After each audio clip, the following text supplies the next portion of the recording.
اعوذ باللہ من الشیطان اللعین الرجیم بسم اللہ الرحمن الرحیم رب اشرح لی صدری ویسر لی امری واحلل عقدۃ من لسانی یفقہوا قولی ان اللہ وملائکتہ یصلون علی النبی یا ایھا الذین آمنوا صلوا علیہ وسلموا تسلیما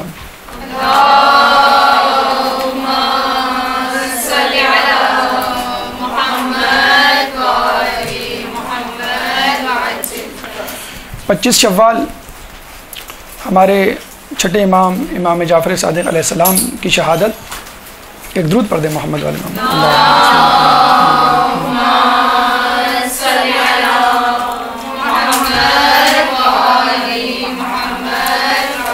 ایک روایت کے مطابق 15 شوال تاریخ شہادت ہمیں ملتی ہے. دیکھا جائے تو بی بی سیدہ سلام اللہ علیہ کی شہادت کی طرح چھٹے امام کی شہادت کی بھی 2 تاریخیں ہیں اور اس میں کسی ابہام، اشکال، تردد یا کسی پریشانی کی ضرورت نہیں.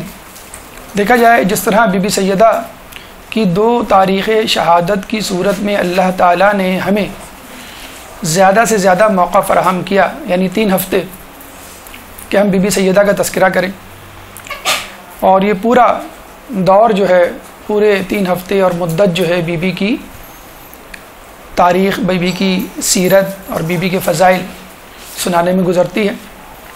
اسی طرح 15 شوال سے اگر 25 شوال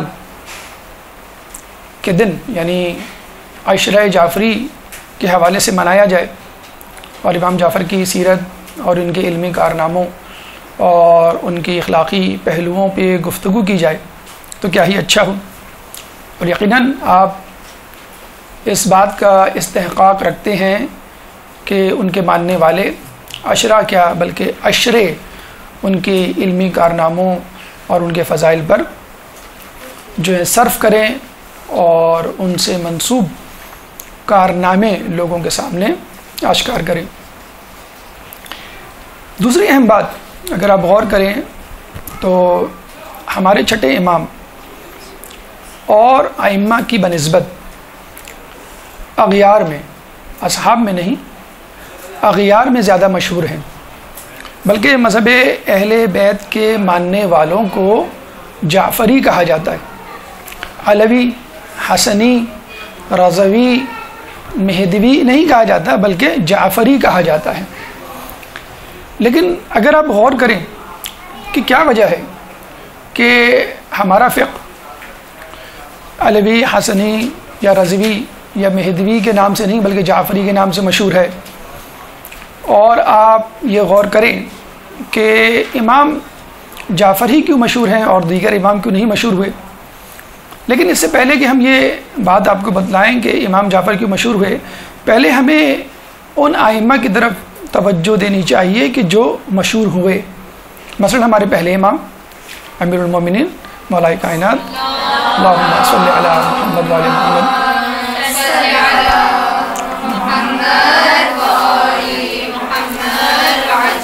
مشہور ہوئے، اور نہ صرف احباب میں بلکہ اغیار میں ان کا نام لیا جاتا ہے، ادب سے لیا جاتا ہے، احترام سے لیا جاتا ہے، فضائل بیان کیے جاتے ہیں.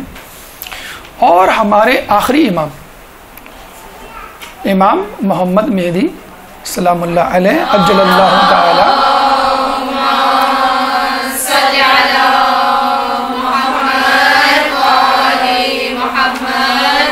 تو ہمارے پہلے امام زیادہ مشہور ہیں اغیار میں، اور آخری امام مشہور ہیں اغیار میں، اور یہ چھٹے امام جن کا تذکرہ انشاءاللہ ابھی ہونے جا رہا ہے مشہور ہیں.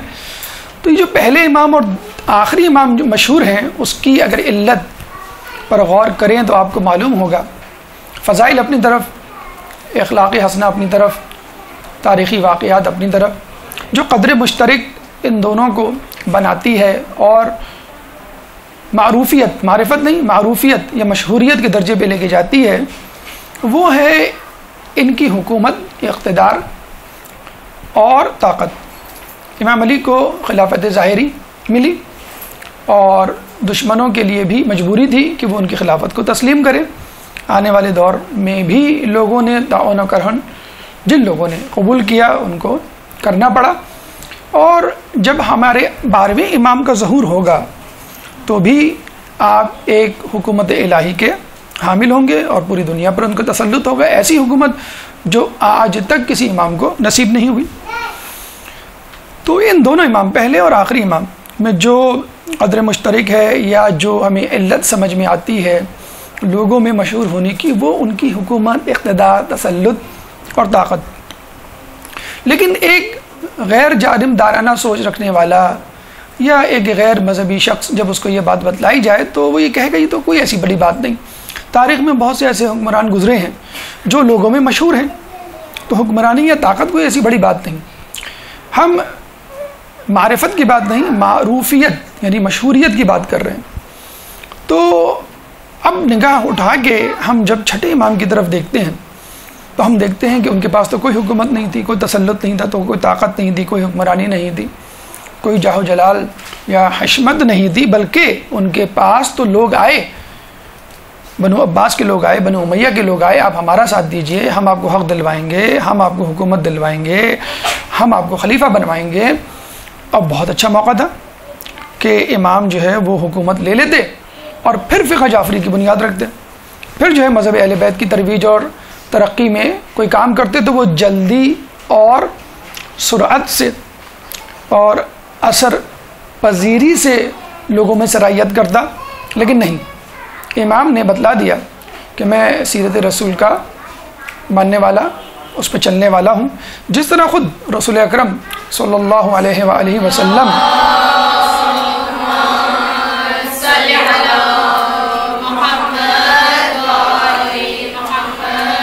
جس طرح رسول اکرم کو باقاعدہ پیشکش کی گئی اور کہا گیا کہ ہم آپ کو حکومت دیں گے مگر آپ یہ کام چھوڑ دیں، رسول حکومت لے لیتے، اور جب آدمی حاکم بن جاتا ہے تو کیسا معاہدہ، کیسا عہد، اور بڑے آرام سے اسلام کی ترویج و ترقی میں جو ہے وہ کام کرتے۔ لیکن رسول اللہ نے ایسا نہیں کیا۔ کیوں؟ کہ اسلام بظور طاقت پھیلنے کی سکت نہیں رکھتا، یا یوں سمجھ لیجئے اس کا یہ خاصہ نہیں ہے۔ اگر امام آئیں گے تو آپ یہ نہ سمجھیے کہ بظور طاقت وہ اسلام کو پھیلائیں گے، وہ اسی طرح پھیلائیں گے جس طرح رسول نے پھیلایا، یعنی دلوں میں اثر پذیری۔ ہاں، کچھ ہٹ دھرم ہوں گے جن کے لیے طاقت کا استعمال کیا جائے گا، تلوار کی ضرب ضروری ہوگی۔ تو چھٹے امام نے بھی وہی کیا کہ حکومت کو نظر انداز کیا اور علمی میدان میں قدم رکھا اور لوگوں کو اصل حقائق سے آگاہ کیا، اور یہی وجہ ہے کہ فقہ جعفری آج تک لوگوں میں مشہور و مقبول و معروف اور قابل تقلید، قابل اتباع، بلکہ اغیار میں بھی اس کی چھاپ اور جھلک ہمیں نظر آتی ہے۔ دشمنان اہل بیت بھی اس بات کو تسلیم کرتے ہوئے نظر آتے ہیں کہ اصل سرچشمہ ہدایت یہی فقہ جعفری ہے، اصل علم کا منبع یہی تعلیمات ہیں جو چھٹے امام کے توسط سے لوگوں میں پھیلی۔ تو آپ نے دیکھا کہ امام علی کی مشہوریت یا شہرت اور امام زمانہ کی مشہوریت یا شہرت اغیار میں اپنی جگہ مسلم، لیکن اغیار نے بظاہر ہمیں یہی لگتا ہے کہ ان کی حکومت و تسلط و اقتدار اور طاقت سے متاثر ہو کے ان کی شہرت کو قبول کیا، ان کی شخصیت کو قبول کیا۔ لیکن چھٹے امام کی طرف دیکھتے ہیں تو ہمیں معلوم ہوتا ہے کہ اغیار نے ان کے علمی کارناموں کو سراہا، اغیار نے ان کی علمی کاوشوں کو قبول کیا، نہ صرف قبول کیا بلکہ ان کے سامنے زانو تلمس طے کرنے میں کوئی شرمندگی نہیں محسوس کی، بڑے فخر سے اس بات کا اظہار کیا کہ ہم آپ ہی کے ماننے والے ہیں اور آپ ہی کے شاگردوں کے شاگرد ہیں۔ اس کا تذکرہ انشاءاللہ بھی تفصیل سے آئے گا۔ تو یہ چند باتیں، دو نکات آپ کے زیر سماعت کرنی تھی اصل گفتگو کے شروع ہونے سے پہلے۔ نمبر 1 نکتہ کہ عشرہ جعفری منانا چاہیے 15 شوال سے 25 شوال تک، تاکہ خوب آپ کی صفات کا تذکرہ ہو۔ اور دوسری یہ بات، امام جعفر صادق اس بات میں یکتا ہیں کہ آپ نے تسلط یا طاقت یا کسی اور سازش کو حاصل کر کے کسی اور طریقے سے، دنیاوی یا مادی طریقے سے لوگوں میں شہرت نہیں پائی، بلکہ خالصتاً علمی حوالے سے لوگوں میں مقبولیت پائی۔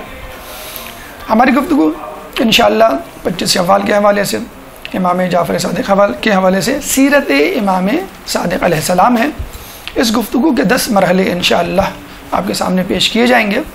پہلا مرحلہ مقدمے کا جو کہ گزر چکا، دوسرا مرحلہ تواریخ کا یعنی تاریخ ولادت، تاریخ شہادت، تیسرا مرحلہ اسمیات یعنی آپ کا نام، کنیت، القاب، تھوڑی سی تشریح، چوتھا مرحلہ خاندان، اہل خانہ، والد، والدہ، اولاد، چھٹا مرحلہ پانچواں مرحلہ علمی کارنامے جو کہ آپ کی فضیلت کا ایک اہم پہلو ہیں، خاصہ ہیں۔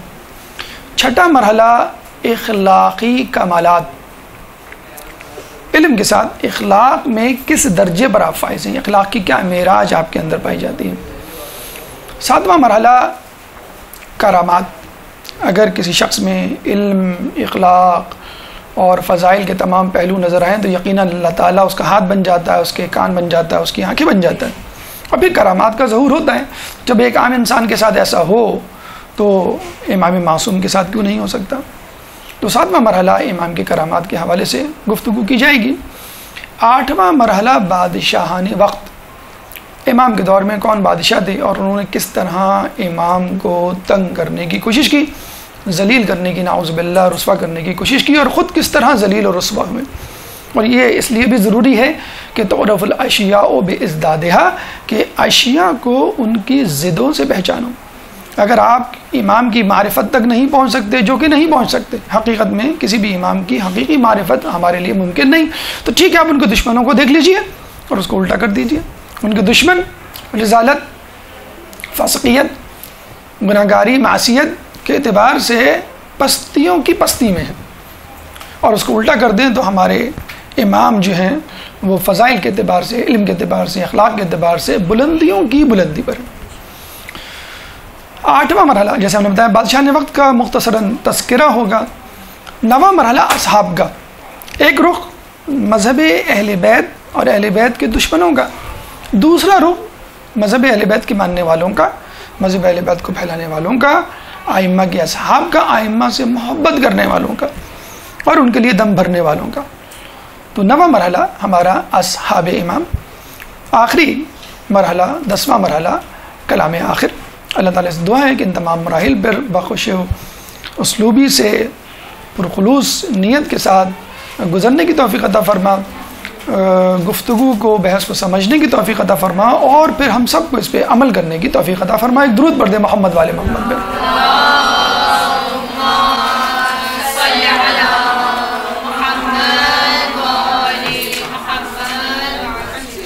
جیسے کہ آپ کو بتایا کہ پہلا مرحلہ مقدمہ گزر چکا، دوسرا مرحلہ تواریخ یا تاریخات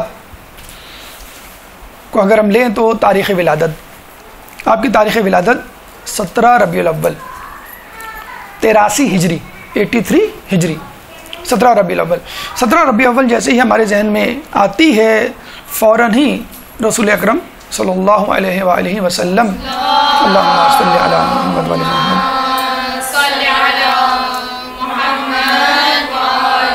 محمد، آپ کی تاریخ ولادت ہمارے ذہن میں آتی ہے۔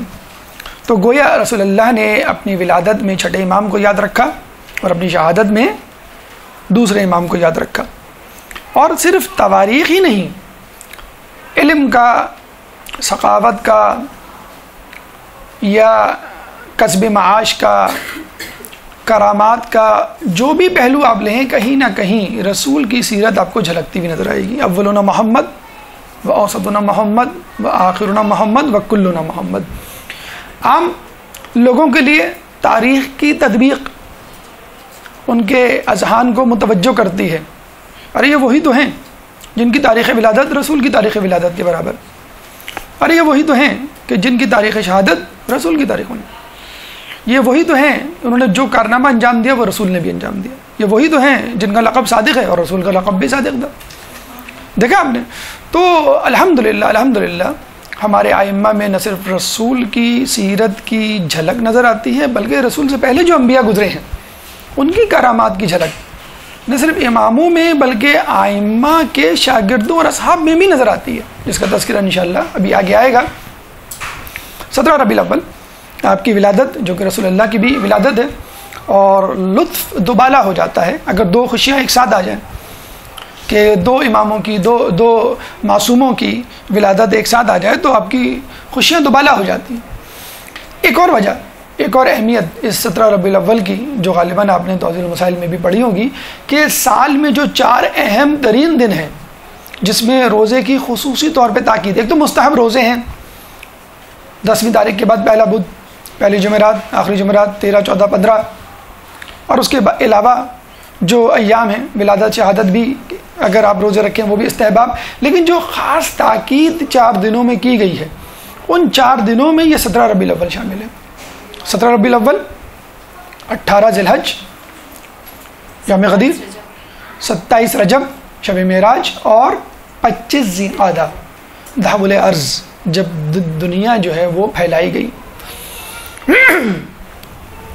آپ دیکھیے کہ ان تمام تاریخوں میں بھی اگر آپ چاہیں تو قدر مشترک نکال سکتے ہیں کہ زمین بچھائی گئی تو اس پہ خلیفہ بھی ہونا چاہیے، خلیفہ یا جانشینی کا تقرر 18 ذی الحج، 25 ذی القعدہ، وہ زمین بچھائی گئی، 18 ذی الحج کو اعلان کیا گیا، اور یہ اعلان کب کیا گیا؟ غدیر میں، جی نہیں، فقط غدیر میں اعلان نہیں ہوا، شب معراج میں اللہ تعالیٰ نے یہ اعلان کر دیا تھا۔ 27 رجب وہاں پہ بھی یہی، اور 17 ربیع الاول کہ خود رسول اللہ اس امت کے، اس کائنات کے مخلوقات میں سب سے بہترین اور افضل شخصیت، سب سے زیادہ خلیفۃ المسلمین یا خلیفۃ الناس کہلانے کے مستحق۔ بہرحال آپ کی ولادت اس حوالے سے بہت اہم ہے کہ روزہ رکھا جائے، آپ کی ولادت اس حوالے سے اہم ہے کہ رسول اللہ کی بھی ولادت اسی دن ہوئی۔ اس کے بعد تاریخ شہادت، جیسے ہم نے بتلایا کہ 15 شعبان، اور ایک روایت میں 15 شوال اور 25 شوال سن 148 ہجری، 148 ہجری آپ کی شہادت منصور دمانقی ملعون کے ہاتھوں زہر دینے کی وجہ سے۔ یوں 148 میں سے اگر آپ 83 نکالیں، 148 - 83، تو جواب آئے گا 65۔ آپ کو یہ اعزاز بھی حاصل ہے کہ تمام ائمہ میں سب سے زیادہ طویل عمر آپ نے پائی۔ اگر طویل عمر پائی تو اس کا حق بھی ادا کیا کہ ائمہ میں شہرت کے اعتبار سے، ائمہ میں علمی کاموں کے اعتبار سے، اور علم کو پھیلانے کے حوالے سے۔ اچھا، اس کا مطلب یہ نہیں کہ تمام ائمہ نے یہ کام نہیں کیا، یعنی علمی حوالے سے مذہب اہل بیت کی ترویج و ترقی، نہیں، ایسا نہیں۔ ایک چیز ہوتی ہے قوت صفت، ایک صفت ہوتی ہے بالفعل اور ایک ہوتی ہے بالقوہ۔ بالقوہ کا مطلب ہے آپ میں یہ صلاحیت موجود ہے کسی کام کے کرنے کی، لیکن ضرورت نہیں اس کام کے کرنے کی، اس لیے آپ نہیں کر رہے۔ ہو سکتا ہے عمر بھر آپ کو ضرورت نہ محسوس ہو، تو دیکھنے والا تو یہی سمجھے گا، سننے والا تو یہی سمجھے گا کہ آپ میں یہ صلاحیت نہیں، حالانکہ آپ میں وہ صلاحیت موجود ہے۔ تو اگر کسی کام کو کرنے کا کمال یا ملکہ ہو اور موقع نہ ملے تو اس کو ہم کہیں گے بالقوہ۔ اگر اس کام کو کرنے کا موقع ملے اور لوگوں کے سامنے اس کا مظاہرہ بھی ہو تو ہم اس کو کہیں گے بالفعل۔ تو ایک ہوتی ہے صفت بالقوہ اور ایک ہوتی ہے صفت بالفعل۔ تو اگر امام نے علمی کارناموں کے حوالے سے بہت سارے کام کیے اور ترویج اہل بیت، تبلیغ اہل بیت میں اہم کردار انجام دیا، اور اس کی وجہ سے یہ مذہب جعفری یا یہ فقہ جعفری کہلایا، تو اس کا مطلب ہرگز یہ نہیں، نعوذ باللہ، کہ باقی 11 اماموں نے ایسا نہیں کیا یا ایسا کرنے کا ملکہ نہیں تھا، ان کو موقع نہیں ملا، ماحول اس طرح کا نہیں تھا کہ علل اعلان فقہ جعفری مذہب اہل بیت کی تبلیغ کی جاتی۔ چوتھے امام دیکھا آپ نے کہ کس طرح دعاؤں اور خطبوں کی صورت میں جو ہے وہ اسلام کو پھیلا رہے۔ اسی طرح 7ویں امام قید میں رہ کر تبلیغ کر رہے ہیں، قید خانے میں اگر کوئی مل جائے تو اس کو ہی تبلیغ شروع کر دی، قید خانے میں کوئی بہکانے آئی تو اس کو سجدے میں پلٹا دیا اور سبون قدوسن کی وہ صدا لگاتی رہی فجر میں۔ تو اس کا مطلب کیا ہوا کہ کچھ کو موقع ملا، کچھ کو موقع نہیں ملا، کچھ کو زیادہ ملا، کچھ کو کم ملا۔ اگر امام حسین نے تلوار نکالی تو اس کا مطلب یہ نہیں کہ باقی لوگوں نے اگر تلوار نہیں نکالی، باقی کسی امام نے، تو نعوذ باللہ وہ بہادر نہیں تھے، نعوذ باللہ من ذالک۔ نہیں، موقع محل ایسا نہیں تھا، ماحول ایسا نہیں تھا، اور حکمت یہ نہیں اجازت دیتی تھی کہ آپ تلوار نکالیں۔ تو یہ آپ کی تاریخ شہادت اور یہ آپ کی عمر مبارک 65 اور 65 سال کا جو طویل عرصہ ہے انہوں نے حق ادا کیا، اور اس کو ذرہ برابر بھی جو ہے وہ دنیاوی حوالے سے یا طاقت کے حصول کے حوالے سے صرف کرنے کی نہیں سوچی، بلکہ مذہب اہل بیت کی حقیقی شکل یا اسلام کا اصل چہرہ لوگوں کو دکھانے میں ہمتاً مشغول رہے۔ اس کے بعد آئیے اسمیات کی طرف، ہماری گفتگو کا تیسرا مرحلہ، لیکن اس سے پہلے ایک صلوات پڑھ دیں۔ اللہم صلی علی محمد۔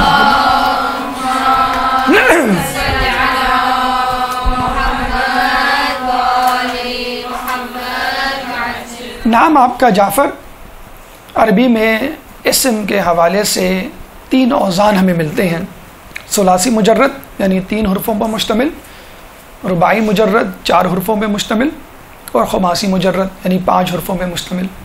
تو جو 4 حرفوں پر مشتمل اوزان ہیں وہ کم و بیش 5 یا 6 ہیں، جس میں پہلا وزن ہے جعفر، اور یہی امام کا نام ہے جعفر، جس کے معنی ہے نہر۔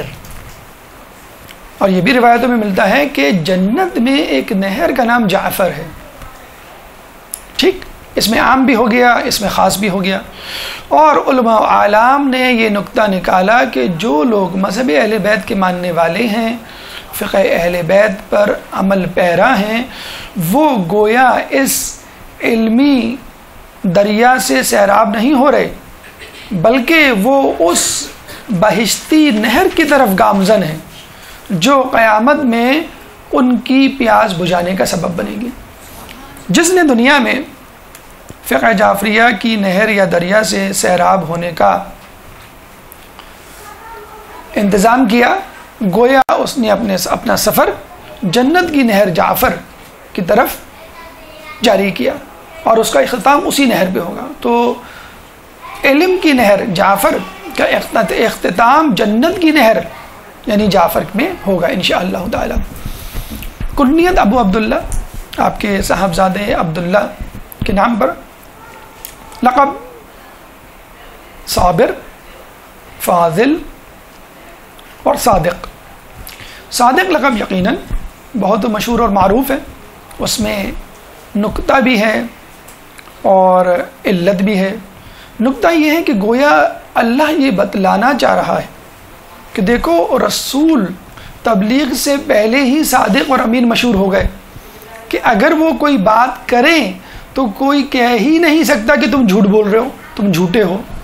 عرب کا وہ معاشرہ جہاں پہ جھوٹ عام تھا، وہاں پہ اگر کوئی شخص کوئی اچھوتی بات کرے، ایسی بات کرے جو آنکھوں کو دکھائی نہ دے، کانوں کو سنائی نہ دے، جو اس سے پہلے لوگوں نے سنی نہ ہو، اور معاشرے کی ریت، روایات، ثقافت، ماحول، اصول و ضوابط و قوانین کے بالکل ضد ہو، تو یقیناً ایسے شخص کو جھوٹا کہنا چاہیے۔ لیکن امام کو جھوٹا نہیں کہا گیا، رسول کو جھوٹا نہیں کہا گیا، پہلے سے وہ صادق مشہور ہو گئے۔ اب 40 سال کے بعد اگر وہ کچھ کہتے ہیں تو اس کو جھٹلایا نہیں جا سکتا، کیونکہ وہ صادق ہیں۔ کس کے مطابق؟ اللہ کے مطابق جی نہیں، عام لوگوں کے مطابق۔ اللہ کے نزدیک تو بدرجہ اولا ہیں ہی، عام لوگ جو ان کے دشمن تھے وہ ان کو صادق کہا کرتے تھے۔ اب رسول کا لایا ہوا اسلام، رسول کا لایا ہوا نظریہ یقیناً سچ پر مشتمل ہوگا۔ چھٹے امام کی طرف آئیے کہ جب جھوٹ کا دورہ تھا، ایک طرف بادشاہان وقت اپنے فسق و فجور کو عین اسلام ثابت کرنے پہ تلے ہوئے تھے، دوسری طرف دنیا کے لوگوں کے بنائے ہوئے امام اور علماء سو اپنے آپ کو اسلام کا حقیقی ترجمان کہہ رہے تھے۔ تو ایسے ماحول میں یقین، معرفت یا علم یا اصل اسلام کو حاصل کرنا جوئے شیر لانے کے مترادف تھا۔ ایسے ماحول میں امام نے تبلیغ کی، ترویج کی اور تدریس کی، لیکن اس سے پہلے آپ لوگوں میں صادق کے نام سے مشہور ہوئے، اس سے رسول مشہور ہوئے. اب امام جعفر کی کوئی بات کوئی ٹال نہیں سکتا تھا. کوئی یہ نہیں کہہ سکتا تھا کہ بھائی یہ تو نئی بات کی آپ نے, لوگ تو یہ کہہ رہے ہیں, آپ یہ کہہ رہے ہیں, اس سے پہلے تو ہم نے نہیں سنا کبھی, اور یہ ہماری عقل کے خلاف جا رہی ہے بات, ہماری طبیعت و مزاج کے بالکل ضد ہے یہ بات, کیونکہ امام صادق مشہور ہو چکے تھے. تو یہ ایک ایڈوانٹیج آپ کو لقب کے حوالے سے ملا, اور یہ ایڈوانٹیج دیکھا جائے کوئی مسلط نہیں کیا گیا تھا, کہ لوگوں کو نہیں کہا گیا تھا ان کو صادق کہو, یا وہ اپنا نام ہی صادق رکھ لیتے. صادق تو نام رکھا نہیں تھا انہوں نے, جعفر نام تھا. تو صادق لقب تھا جو لوگوں کی طرف سے ملا. اب لوگوں پر یہ لازم ہو گیا کہ اگر وہ کوئی بات کریں, چاہے وہ طبیعت, روایات, ثقافت کے متقابل یا متضاد نظر آئے, اس کو قبول کرنا ہے. دوسری اہم بات اس حوالے سے یہ کہنی چاہیے کہ آپ کو یہ لقب خود رسول اللہ نے اپنی زندگی میں دے دیا تھا. یعنی جب اپنے جانشینوں کا تذکرہ کیا, تو جب اس جانشین, چھٹے جانشین کا تذکرہ آیا, تو آپ نے کہا کہ یہ صادق ہوگا. چوتھے امام کے حوالے سے جیسے آپ سنتے ہیں کہ روایت میں خود رسول اللہ نے ان کو یہ لقب دیا تھا. اور رسول اگر کسی کو لقب دے دیں تو وہ اس لقب کو ثابت کرتا ہے. لقب کا مطلب کیا ہے؟ آپ کی یا کسی بھی شخص کی وہ خصوصیت جو لوگوں میں اتنی مشہور ہو کہ لوگ آپ کو اس صفت یا اس خصوصیت کی وجہ سے پکارنے لگیں. اور بعض اوقات یہ بھی ہوتا ہے کہ لوگ آپ کا اصلی نام بھول جاتے ہیں. چوتھے امام کا اصلی نام بھول گئے لوگ, یا چھٹے امام کا اصلی نام بھول گئے, یا 12ویں امام کا اصلی نام لوگ بھول گئے. اصلی نام بھول جائیں اور آپ کی خصوصیت یا صفت پہ رکھا ہوا نام جو لوگوں میں مشہور و معروف ہے, وہ آپ نے دیکھا کہ رسول کی طرح آپ کی بات کو نہیں ٹھکرایا جا سکتا تھا, کیونکہ آپ صادق ہیں.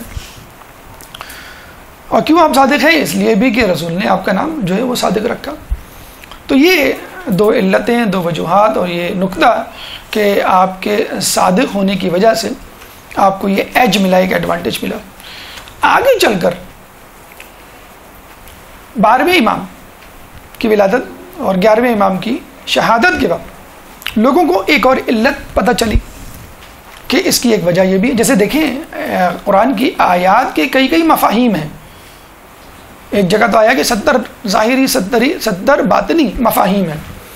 تو اسی طرح آئمہ کی کنیت, آئمہ کے القاب, آئمہ کی صفات, آئمہ کا کوئی بھی عمل, معصومین کا کوئی بھی عمل, اس میں بھی کئی پہلو نظر آتے ہیں. جیسے لقب کے حوالے سے ہم نے ایک پہلو دیا کہ اب آپ کی بات کو نہیں جھٹلایا جا سکتا.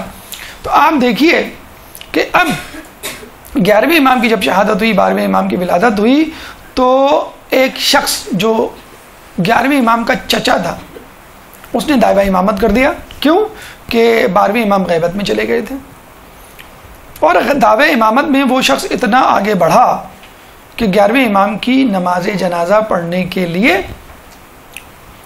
سبقت کی, یعنی جو ہے وہ آپ کی نماز جنازہ پڑھانے لگا. اور ہمارے یہاں یہ اصول ہے, نظریہ ہے کہ گزرے ہوئے یا شہید ہوئے مرحوم امام کی نماز جنازہ آنے والا امام پڑھاتا ہے. بلکہ اب تو یہ طریقہ کار علماء میں بھی رائج ہو گیا کہ اگر عالم دین یہ سمجھتا ہے یا مرجع یہ سمجھتا ہے کہ میرے بعد فلاں قابل تقلید ہے یا قابل اتباع ہے یا رہنمائی کے قابل ہے میرے بعد, تو وہ وصیت کر دیتا کہ میری نماز جنازہ فلاں پڑھائے. جسے آغا سیستانی کے حوالے سے ہمیں ملتا ہے کہ آغا خوئی نے مرنے سے پہلے اس خواہش کا اظہار کر دیا تھا کہ آغا سیستانی میری نماز جنازہ پڑھائیں. بہرحال تو 11ویں امام کی شہادت کے بعد جب 12ویں امام غیبت میں گئے, اچھا وہ 5 سال کی عمر تھی جب غیبت میں گئے, تو نماز جنازہ کون پڑھائے؟ تو آپ کو معلوم ہے حضرت موسیٰ علیہ السلام کے زمانے میں سامری تھا جسے موسیٰ علیہ السلام کی غیبت 30 دن یا 40 دن کی غیبت سے فائدہ اٹھایا تھا اور کہا تھا کہ میں ہوں نبی اور میرا بچڑا بنایا ہوا بچڑا جو ہے وہ تمہارا خدا ہے, موسیٰ کا خدا نہیں ہے, موسیٰ نبی نہیں ہے, میں ہوں. ٹھیک ہے, غیبت سے فائدہ اٹھایا. اسی طرح جعفر نامی شخص نے, جو کہ اب کچھ کہہ بھی نہیں سکتے تھے, لوگ بھی پریشان تھے. کیوں؟ کہ وہ حقیقی چچا تھا, امام حسن عسکری علیہ السلام کا بھائی. وہ آگے بڑھا اور اس نے جو ہے نماز جنازہ پڑھانے کی کوشش کی. تو امام پردہ غیبت سے فوراً آئے اور ان کا دامن پکڑ کے کھینچا اور خود آگے بڑھے اور نماز جنازہ پڑھائی اور فوراً غائب ہو گئے. یہاں سے پتہ چلا کہ وہ شخص جس کا نام جعفر تھا جھوٹا تھا, دعویٰ امامت غلط کیا تھا. وہاں سے اس کا نام پڑ گیا جعفر کذاب. جب کبھی جعفر کی بات ہوتی تو لوگ پوچھتے بھائی تم کس جعفر کی بات کر رہے ہو؟ جعفر صادق کی بات کر رہے ہو، جعفر کذاب کی بات کر رہے ہو؟ تو بات کی جاتی کہ ہاں یہ جعفر صادق کی بات ہو رہی ہے، ورنہ یہ بھی ہو سکتا تھا کہ کچھ لوگ روایتیں بنا کر جعفر کذاب کی طرف جوڑ دیتے اور کذاب نہ لگتا نام کے آگے تو وہ سمجھتے لوگ کہ شاید جعفر صادق کی روایت ہے۔ تو ایک علت اتنا عرصہ گزرنے کے بعد 11ویں امام کی شہادت کے بعد سامنے آئی کہ واقعی اللہ کے رسول نے اگر ان کا لقب منتخب کیا تو صحیح کیا، واقعی اگر ان کا لقب صادق تھا تو ہمارے گمراہ ہونے کے امکانات معدوم ہو گئے، ختم ہو گئے۔ ہمیں پتہ چل گیا کہ اصل صادق کون ہے اور نقلی صادق کون ہے۔ ایک درود پڑھ دے محمد والے محمد میں، اللہم صلی علی محمد۔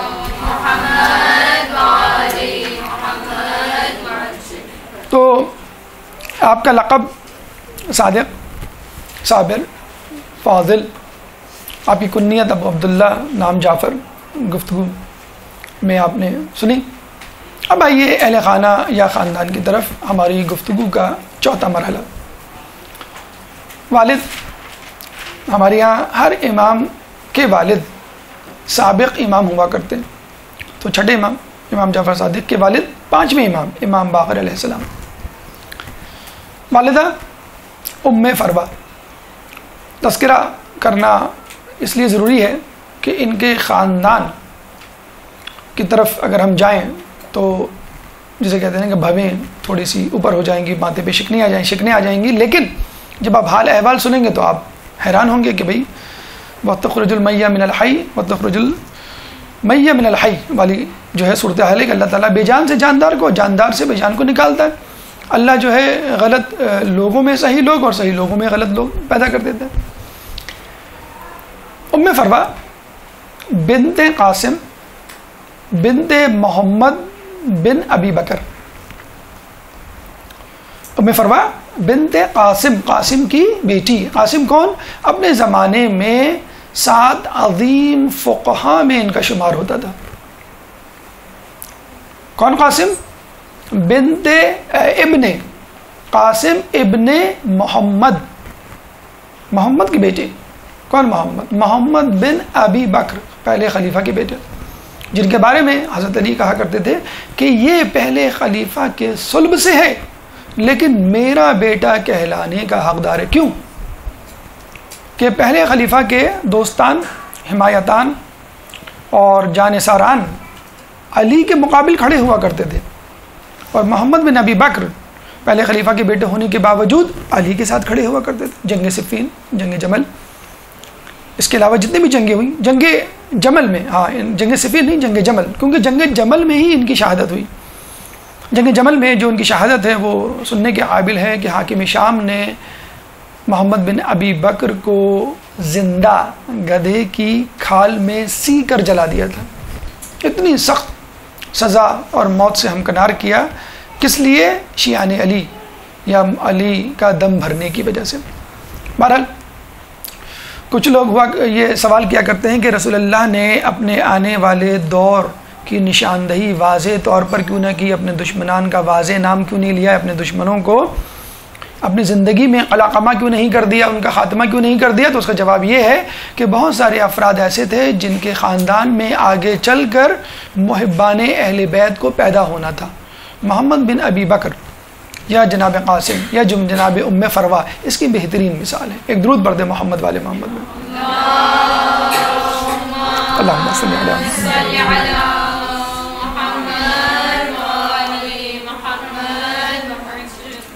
محمد۔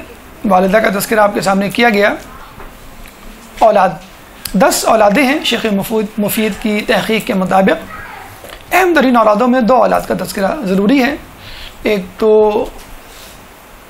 امام موسیٰ کاظم علیہ السلام، ہمارے 7ویں امام، اور جناب اسماعیل۔ جناب اسماعیل آپ کے سب سے بڑے بیٹے تھے، سب سے بڑے بیٹے۔ لوگوں میں یہ بات مشہور ہو گئی تھی کہ جو سب سے بڑا بیٹا ہوتا ہے وہی امامت کا حقدار ہوتا ہے، بالکل اسی طرح جس طرح بادشاہت کے لیے کہا جاتا ہے۔ اچھا، جناب اسماعیل بلا شبہ تقوی کے اعلیٰ درجے پہ تھے، عبادت گزار تھے، عالم تھے، اور ہر صفت جو ہونی چاہیے کہ نیک انسان میں وہ ان میں تھی، لیکن اس کا مطلب پھر بھی یہ نہیں ہوگا کہ آپ ہی امام بنے.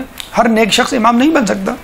خود جو ہے وہ ائمہ کے خاندان میں کئی لوگ ایسے گزرے ہیں. ایک تو وہ جنہوں نے جھوٹا دعوی امامت کیا جیسے جعفر کذاب، لیکن کچھ لوگ ایسے بھی تھے جو نیکی کے اعلیٰ درجے پہ تھے، اور انہوں نے خود دعویٰ نہیں کیا بلکہ خود جو ہے لوگوں نے ان کو اپنا امام مشہور کر دیا. مثلا جناب اسماعیل کے بارے میں ملتا ہے تو کہا یہ جاتا ہے کہ جناب اسماعیل کا انتقال خود چھٹے امام کی زندگی میں ہو گیا، اور جب ان کو دفنانے کے لیے لے جانے لگے جنت المقی تو امام جعفر صادق قدم قدم پر تھوڑے تھوڑے فاصلے پر جنازے کو رکھواتے اور ان کی زیارت کرواتے اور لوگوں کو کہتے کہ دیکھو یہ ہے میرا بیٹا اسماعیل جس کا انتقال ہو گیا.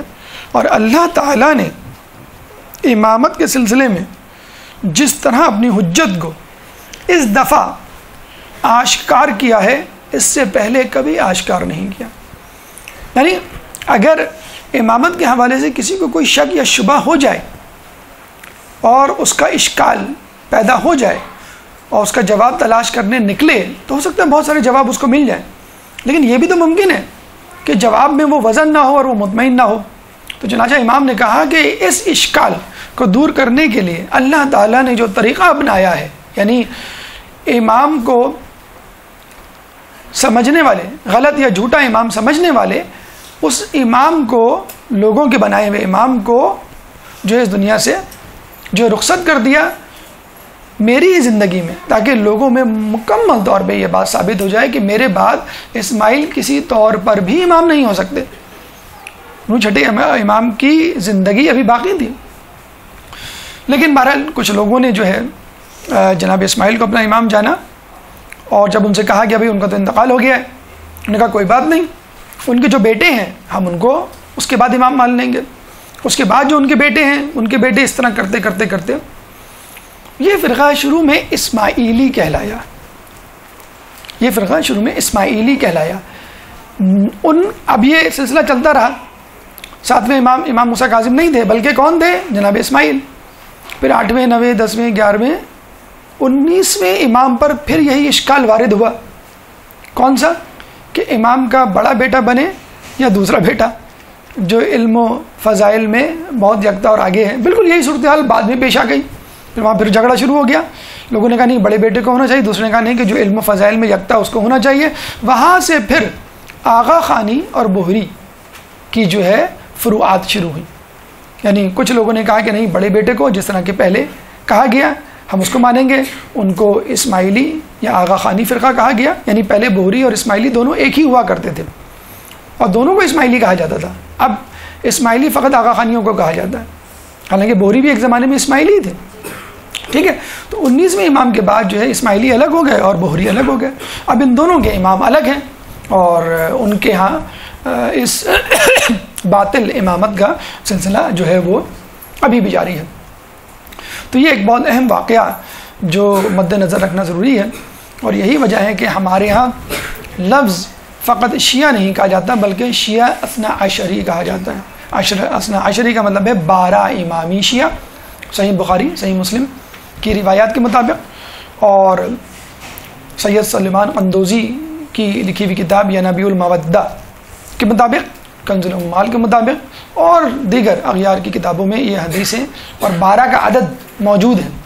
اسی لیے شیعہ اثنا عشری جو ہے وہ صحیح نام ہے ان لوگوں کے لیے جو حقیقی طور میں مومن ہیں اور مذہب اہل بیت کے ماننے والے ہیں اور اس مذہب کے ماننے والے ہیں کہ جس کے لیے اللہ تعالیٰ نے غدیر قم میں کہا تھا الیوم اکملت لکم دینکم، کہ آج میں نے ولایت علی اور 12 اماموں کی امامت کا اعلان کر کر بس تمہارے اوپر نعمتیں تمام کر دی. اور یہی ہے ورضیت لکم الاسلام دینا، اور یہی وہ اسلام ہے جس میں میں راضی ہوا. اب تک کے اسلام پہ میں راضی نہیں تھا، کیوں؟ ادھورا تھا. اور ولایت علی ائمہ کی ولایت کے اعلان کے بعد اب میں راضی ہو گیا ہوں. اب اس میں کسی بھی تأمل کی یا شبے کی یا اشکال کی جو ہے وہ گنجائش باقی نہیں. یہ امام کی اولاد اور ان کے خاندان کا تذکرہ. اب آئیے ہم اپنی گفتگو کے 5ویں مرحلے یعنی علمی خدمات کی طرف چلتے ہیں. ایک درود پڑھ دیں محمد والے محمد.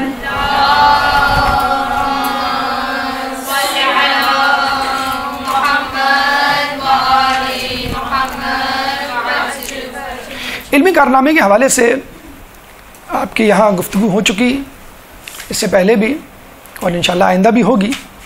بہت تفصیل میں ہم نہیں جا سکتے کیونکہ یہ خود ایک الگ موضوع ہے۔ کوشش ہم نے یہ کی تھی، ارادہ ہمارا یہ تھا پہلے کہ کسی ایک پہلو پہ امام کی روشنی ڈالی جائے اور اس کو لے لیا جائے، کیونکہ تمام پہلوؤں پہ روشنی ڈالنا ذرا مشکل کام ہے ایک نشست میں، ایک دن میں۔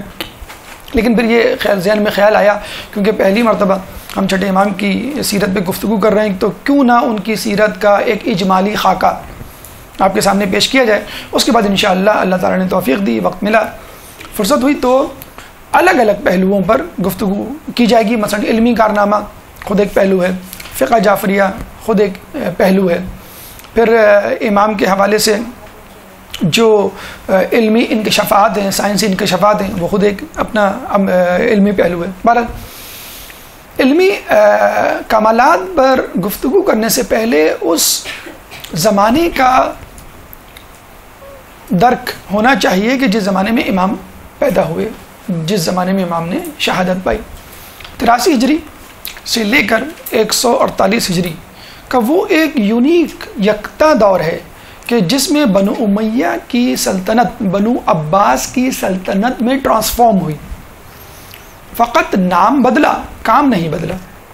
یعنی جو مظالم بنو امیہ نے ڈھائے، جو آئیڈیالوجی، جو نظریہ بنو امیہ نے اپنایا، وہی آئیڈیالوجی، وہی نظریہ بنو عباس نے بھی آزمایا، اپنایا اور اس کو لوگوں میں پھیلایا۔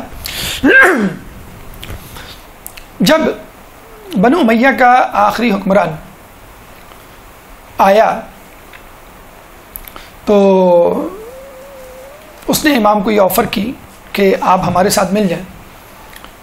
اس کے بعد بنو عباس کے کچھ لوگ جو کہ رسول اللہ کے چچا حضرت عباس باب وفا نہیں، حضرت عباس جو رسول اللہ کے چچا تھے، ان کے خاندان سے تعلق رکھنے والے افراد رسول امام کے پاس آئے، کہنے کہ آپ ہمارا ساتھ دیجئے، ہم اہل بیت پر ہونے والے مظالم کا بدلہ لیں گے، انتقام لیں گے۔ امام نے انکار کر دیا دونوں کو، کیونکہ امام کے ذہن میں تھا کہ حکومت سے مذہب اہل بیت کو نہیں پھیلایا جا سکتا، دلوں کو جیتنا ہے، جسموں پر حکومت نہیں کرنی۔ اب ہوا یہ، جب دونوں افراد امام سے مایوس ہو گئے تو انہوں نے خود ہی اپنے طور پر مسئلے کو حل کرنے کی کوشش کی، طاقت کے زور پہ۔ سازشوں کا دور دورہ تھا، فتنوں کا دور دورہ تھا، لڑائی جھگڑا، فتن و فساد۔ تو لوگ صرف یہ دیکھتے تھے کہ آپ کون ہیں، آپ بنو امیہ سے تعلق رکھتے ہیں یا بنو عباس۔ بنو امیہ سے تعلق رکھتے ہیں تو بنو عباس آپ کو نہیں چھوڑیں گے، اور اگر آپ کا تعلق بنو عباس سے ہے تو بنو امیہ کے لوگ آپ کو قتل کر دیں گے۔ اس وقت اگر آپ یہ بتلا دیتے، اس زمانے میں جب لوگ یہ بتلاتے تھے کہ بھئی ہمارا تعلق دونوں میں سے کسی سے نہیں ہے، ہم تو جو ہے وہ امام کے ماننے والے، تو ان کو چھوڑ دیا جاتا کہ بھئی ہمارے کسی کام کے نہیں، جنگ و جدل ان کو نہیں کرنا، تلوار ان کو نہیں اٹھانا، یہ تو فقط مدرسے میں بیٹھے ہوئے جو ہے وہ علم فقہ، علم حدیث پڑھ رہے ہیں، اس کا ہم سے کیا تعلق، اس سے تھوڑی سلطنت حاصل، حکمرانی یا طاقت حاصل کی جائے گی، تسلط تو تلوار کے زور سے آئے گا، تو وہ چھوڑ دیا کرتے تھے۔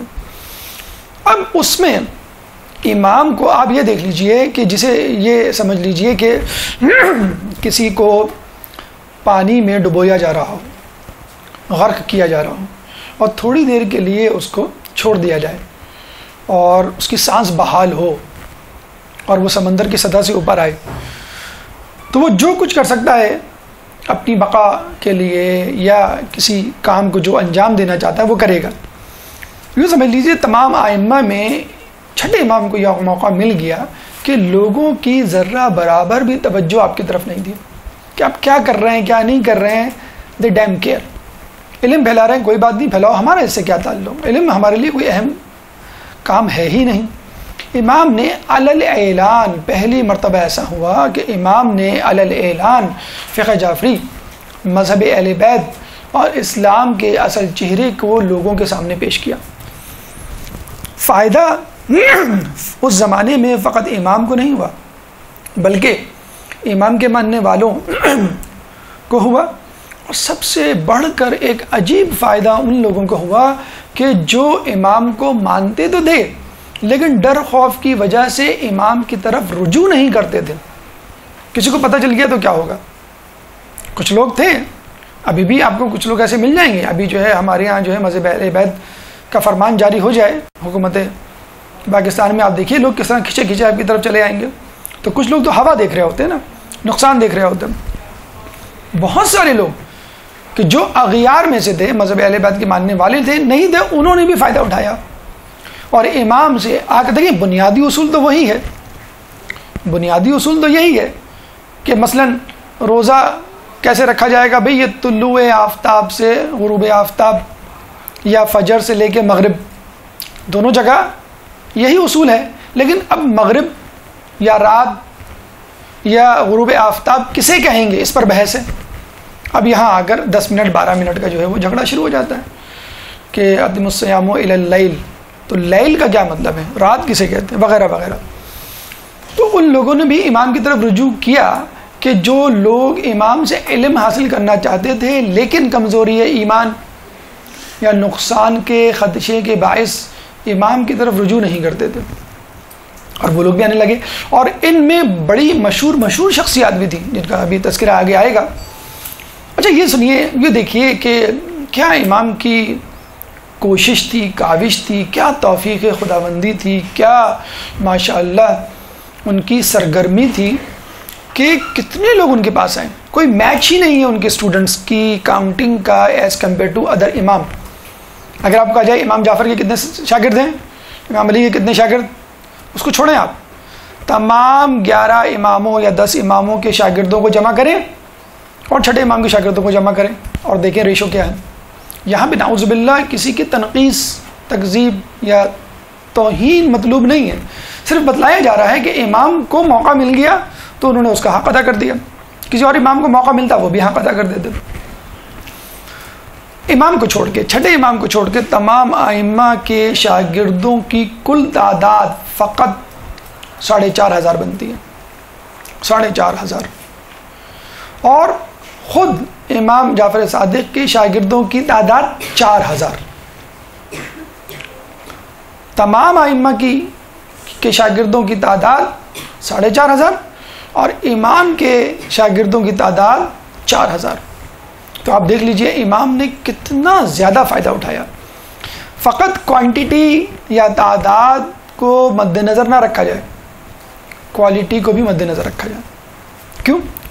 امام کے شاگردوں میں وہ لوگ شامل تھے جو امام کے نہ صرف دشمن تھے بلکہ امام کے نظریات کے مخالف تھے، لیکن پھر بھی امام کے پاس، جیسے آج کل بہت سارے عیسائی یہودی آپ کو ملیں گے، ملحد آپ کو ملیں گے جو قرآن پڑھتے ہوئے نظر آئیں گے. چنانچہ آپ کے اصحاب تلمذہ میں یا شاگردوں میں بڑے بڑے ہمیں نام ملتے ہیں. ایک نام جو خصوصیت سے آپ کے سامنے جس کا تذکرہ ہونا چاہیے، جس کے ماننے والے عالم اسلام میں بحیثیت مجموعی سب سے زیادہ ہیں، اور اہل سنت کے جو 4 امام ہیں ان میں سب سے زیادہ مقدم اور علمیت کے مرتبے پہ فائز ہیں، ان کا نام ہے امام ابو حنیفہ، جن کا اصل نام ہے نعمان. سیرت نعمان مولانا شبلی نعمانی کی کتاب. امام ابو حنیفہ ہمارے 5ویں امام کے پاس اکثر آیا کرتے تھے علم حاصل کرنے. ایک دفعہ گھر پہ نہیں تھے، دروازہ امام جعفر صادق نے کھولا تو وہ ان کے ہم عمر تھے. انہوں نے کہا کہ کیسے آنا ہوا؟ انہوں نے کہا آپ کے والد سے فلاں فلاں مسئلے کے حل کے سلسلے میں ملنا تھا. کہا والد تو نہیں ہے، آپ مجھ سے سوال پوچھ لیں. تو وہ مسکرائے، کہیں گے آپ کیسے جواب دیں گے؟ آپ سوال تو پوچھیں. انہوں نے سوال پوچھا، انہوں نے تفصیل سے جواب دینا شروع کیا. وہ حیران ہو گیا. اب ان کا یہ وتیرہ بن گیا، طریقہ بن گیا کہ اگر 5ویں امام نہیں ملتے تو وہ چھٹے امام کے پاس آ جاتے. اچھا تھے دونوں ہم عمر، تقریباً کنٹمپریری، ہم عصر جسے کہتے ہیں. بعد کے لوگوں کی یہ بات ہضم نہیں ہوئی کہ یہ کیسے ممکن ہے کہ ایک شخص اپنے ہم عمر، اپنے ہی جیسے فرد سے، اپنے ہی جیسے تو نہیں کہنا چاہیے، عمر کے اعتبار سے ایک جیسی عمر کے لوگ اپنے استاد اور شاگرد کیسے بن سکتے ہیں. حالانکہ امام ابو حنیفہ کا یہ جملہ تاریخ میں مشہور ہے، لولا سنتین لہلک نعمان، اگر وہ 2 سال نہ ہوتے تو نعمان ہلاک ہو جاتا. کون نعمان؟ ابو حنیفہ. ابو حنیفہ اصل میں ان کی کنیت تھی، اور کنیت بیٹے کے نام پر ہوتی ہے. حنیفہ ان کی بیٹی کا نام تھا، اور وہ اس لیے کہ ایک مسئلہ انہوں نے حل کر دیا تھا تو وہ بڑے خوش ہوئے تھے اور کہا کہ آج سے میں تمہاری کنیت پہ پہچانا چاہوں گا، تو انہوں نے اپنا نام اپنی کنیت جو ابو حنیفہ کر دیا۔ بہرحال وہ بھی ایک مسئلہ ہے، کیا مسئلہ تھا، کیا جواب تھا، انشاءاللہ کبھی تفصیل ہوئی تو آپ کے سامنے پیش کریں گے۔ لولا سنتین لہلک نعمان لولا علی لہلک عمر، اگر چاہیں تو ایک شعر بن سکتا ہے ایک ترتیب ایک لحن کے ساتھ۔ تو آپ دیکھیے کہ ہمارے پہلے امام کے لیے بھی خلیفہ وقت اور اس دور کے لوگ آپ کے در پہ آیا کرتے تھے اور آپ سے مسئلے پوچھا کرتے تھے، اور چھٹے امام کے دور میں بھی لوگ آپ کے پاس آتے تھے، حالانکہ آپ کی آئیڈیالوجی سے متفق نہیں تھے، پھر بھی آپ سے علم حاصل کرتے تھے۔ اس بات کو وہابی مکتبہ فکر کے سب سے بڑے عالم دین ابن تیمیہ عبد الوہاب کو کہا جاتا ہے، وہ موجد تھا، لیکن اس کے بعد جو تدوین کی گئی، کتابیں لکھی گئیں، تحریر کی صورت میں اس فرقے کو پھیلایا گیا، وہ ابن تیمیہ۔ تو ابن تیمیہ نے صاف اس کا انکار کیا ہے اور یہ کہا ہے کہ بھئی امام جعفر امام ابو حنیفہ دونوں ہم عصر تھے، ایک عمر کے تھے، تو میں نہیں مانتا کہ ایک استاد ایک شاگرد، یعنی امام جعفر استاد اور امام ابو حنیفہ جو ہیں وہ شاگرد۔ اس بات کو ہم نہیں کہہ رہے، شبلی نعمانی نے اپنی کتاب سیرت نعمان میں صفحہ نمبر 36 میں لکھا ہے۔ کیا لکھا ہے؟ یہ ہمارے الفاظ نہیں، خود شبلی نعمانی کے الفاظ ہیں، بہت بڑے مورخ اہل سنت کے۔ وہ لکھتے ہیں کہ یہ شبلی نعمانی کے الفاظ میں دہرا رہا ہوں آپ کے سامنے، یہ ابن تیمیہ کی گستاخی اور خیرہ چشمی ہے۔ یہ جو ریمارکس دیے تھے ابن تیمیہ نے کہ دونوں ہم عصر ہیں اور دونوں شاگرد استاد کا درجہ تعلق نہیں رکھ سکتے، اس بات پہ جو کمنٹ دیا ہے، تبصرہ دیا شبلی نعمانی نے، کیا دیا ہے کہ یہ ابن تیمیہ کی گستاخی اور خیرہ چشمی ہے۔ کہاں ابو حنیفہ اور کہاں اہل بیت؟ علم فقہ، علم حدیث، غرض ہر علم کا سرچشمہ اہل بیت ہیں، اور اہل بیت سے زیادہ، اہل بیت سے متعلق علم کو اس کے گھر والوں سے زیادہ کون جان سکتا ہے؟ یعنی یہ سارے علوم اہل بیت سے نکلے ہیں، اور اس علم سے سب سے زیادہ اگر کوئی واقف ہونے کا سزاوار ہے تو وہ شخص ہے جو خود اہل بیت کا حصہ ہے، یعنی کہ امام جعفر امام باقر۔ اور یہ جو ہے پورا صفحہ ان کا جو ہے اس کتاب سیرت نعمان میں موجود ہے، جس میں انہوں نے باقاعدہ اعتراف کیا ہے۔ تو آپ اس سے بھی فقہ جعفری، فقہ حنفی یا دیگر فقہ کا کمپیریزن یا تقابل جو ہے وہ اندازہ لگا سکتے ہیں۔ تو اگر ہمارے علماء میں سے اکثر یہی کہا، کبھی جب امام جعفر کا تذکرہ کرتے تھے تو وہ کہتے تھے کہ جب دوسروں تک بات پہنچانی ہو کہ استاد ابو حنیفہ جناب امام جعفر صادق علیہ السلام کی آج شہادت ہے مثلا۔ بہرحال اس کے علاوہ اور بہت سارے ہمیں مثلا محمد بن مسلم کے حوالے سے واقعہ ملتا ہے کہ رات میں کسی شخص نے محمد بن مسلم سے آگے کوئی مسئلہ پوچھا، تو محمد بن مسلم جو کہ امام جعفر کے صحابی تھے، شاگرد تھے، انہوں نے کہا اتنی رات گئے تک تم میرے پاس کیوں آئے اور کس نے تم کو بھیجا؟ تو انہوں نے بتایا بھائی مجھے فلاں نے بھیجا ہے۔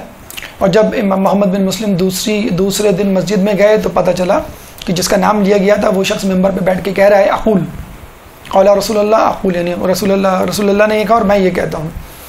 اور انہوں نے جو ہے وہ بات، وہ مسئلہ، وہ حل جو کہ امام جعفر صادق نے بیان کیا تھا رات کے وقت اس شخص کو، وہ مسئلہ اپنے نام سے بیان کر دیا۔ تو یہ بہرحال ہوا کہ ائمہ اور اہل بیت کے بہت سارے مسائل، بہت سارے اقوال، بہت ساری فضیلتیں جو ہیں وہ دوسروں کے نام کر دی گئیں۔ یہ بھی ایک تاریخ کا ایک موضوع ہے کہ کس طرح تاریخ میں خیانت کی گئی، اور یہ خیانت ہی ہے جس کی وجہ سے بہت سارے لوگ حقائق تک نہیں پہنچ پا رہے۔ ایک نام جابر بن حیان کا ہے کہ جو امام کے جاننے والے، ماننے والے، اور اس حوالے سے بھی یکتا و یگانہ کہ علم کیمیا یہ ان کو دسترس تھی۔ بہت سارے علوم، بہت سارے فارمولے، بہت سارے کلیات ابھی بھی علم کیمیا میں انہی کے چل رہے ہیں، لیکن چونکہ وہ پرانے نظریات تھے، ان کا کوئی باقاعدہ نام نہیں تھا، تو لوگوں نے اپنے اپنے نظریات اپنے اپنے ناموں سے ان کو آگے فارورڈ کر دیا، اور ہم جو کہ انگریزوں کے مغربی افکار کے غلام ہیں، ہم ہر اچھی بات یا ترقی پسند نظریہ جو ہے وہ اغیار سے جو ہے جوڑ دیتے ہیں کہ اس کا ہمارا نعوذ باللہ ہمارے سے کوئی تعلق نہیں۔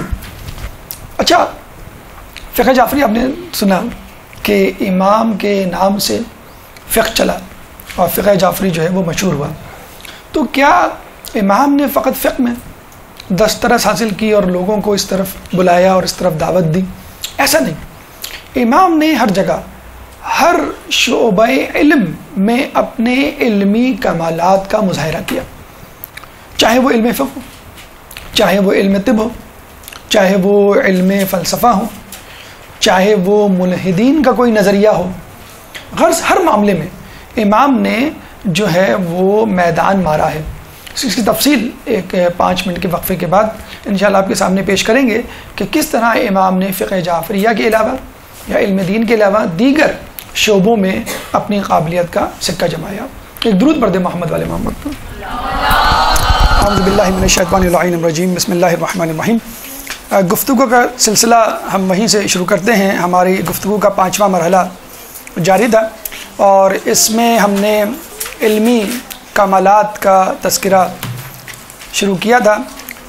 اس دور کے بارے میں بتلایا کہ جب امام نے علم کی ترویج و ترقی کی اور یہ کیوں کر ممکن ہوا۔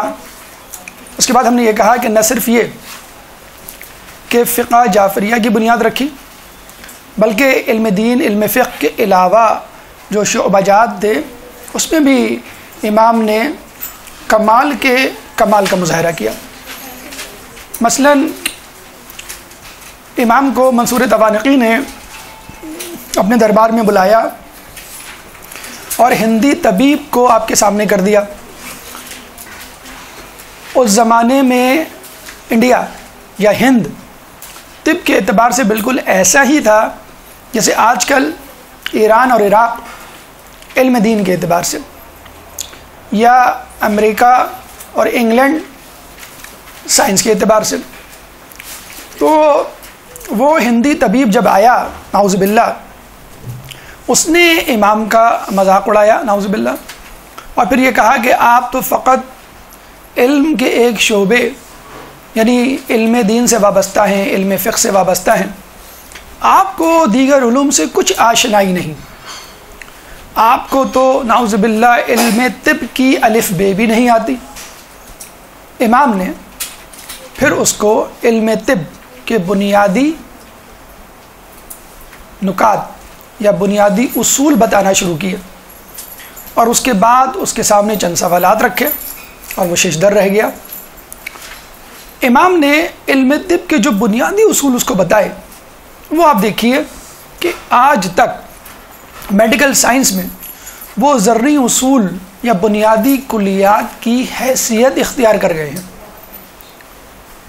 مثلا امام نے کہا کہ تم کسی بیماری کا علاج اس کی ضد سے کرو، پہلا اصول، یعنی سردی کا علاج گرمی سے، گرمی کا علاج سردی سے۔ ہم دیکھتے ہیں کسی کو نزلہ زکام ہو جائے تو ہم کیا کہتے ہیں؟ سوپ پلاؤ، یخنی پلاؤ جو شاندہ دو، یا گرم پانی سے غرارے کرو، یا اسٹیم بات لو، وغیرہ وغیرہ۔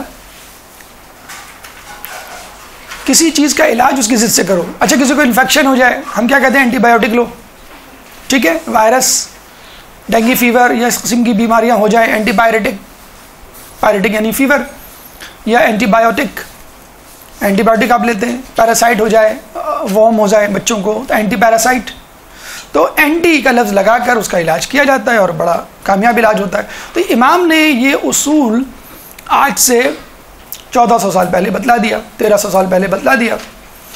پھر امام نے ایک اور علاج کا اصول بتایا کہ پرہیز علاج سے بہتر ہے، prevention is better than cure. اب تو یہ محاورہ بن چکا ہے، یہ امام کی حدیث ہے۔ اور باقاعدہ علم طب میں، میڈیکل سائنس میں پریونٹیو میڈیسن کے نام سے ایک شعبہ وجود میں آ چکا ہے جس میں اسپیشلائزیشن ہو رہی ہے کہ how to prevent the disease, کہ بیماری کو دفع کیسے کیا جائے۔ بیماری کا علاج نہیں، دفع۔ لیکن بیماری ہو گئی اور اس کا علاج کیا گیا، اینٹی بایوٹک یا دوائیاں لی گئیں، تو بہرحال دوا جسم کے ہر عضو میں جائے گی، ہر ٹیشو میں جائے گی۔ جو عضو یا ٹیشو بیمار نہیں ہے، ڈیمیجڈ نہیں ہے، مجروح نہیں ہے، اس کو بھی متاثر کرے گی۔ پیناڈول اگر آپ لیتے ہیں سر میں درد کے لیے تو وہ ہاتھوں میں بھی جائے گی، پیروں میں بھی جائے گی، گردوں میں بھی جائے گی، جگر میں بھی جائے گی، ہیپاٹائٹس بھی کرے گی، رینل فیلئر کا بھی سبب بن سکتی ہے وہ۔ تو prevention is better than cure جو آج باقاعدہ نہ صرف اصول بلکہ ایک شعبہ بن چکا ہے. یہ دو اصول ہو گئے، یعنی بیماری کا علاج اس کی ضد سے کرو. دوسرا اصول پرہیز علاج سے بہتر ہے. یہ علاج کی بات ہو گئی. کسی مرض کے سبب کا ایک بنیادی کلیہ اور نقطہ امام نے بتلایا جس کا تذکرہ ہم کئی مرتبہ کر چکے ہیں کہ المیدۃ مرکز الداء، یعنی میدہ امراض کا مرکز ہے. ایک اور حدیث میں ہمیں ملتا ہے کہ میدہ بیماریوں کا گھر ہے. المیدہ بیت الداء، میدہ تو بیت الداء، کہ میدہ جو ہے وہ آپ کی بیماریوں کا گھر ہے. اور چھٹے امام نے کیا کہا؟ میدہ بیماریوں کا مرکز ہے. تو آپ نے دیکھا پہلے صادق نے جو بات کی وہی بات کم و بیش دوسرے صادق نے بھی کی. تو امام نے جب اس کو 3 اصول بتلائے تو اس نے یہ نہیں کہا کہ آپ نے صحیح کہا، اس نے یہ نہیں کہا کہ ہاں یہ بھی اصول ہیں جو میں جانتا ہوں، اس کے علاوہ یہ بھی اصول ہے. نہیں، اس نے کیا کہا؟ اس نے یہ کہا کہ یہ علم طب نہیں بلکہ اسرار الہی ہیں جو آپ بیان کر رہے ہیں. ایک درود پڑھ دے محمد والے محمد. اللہم صل علی محمد والے محمد.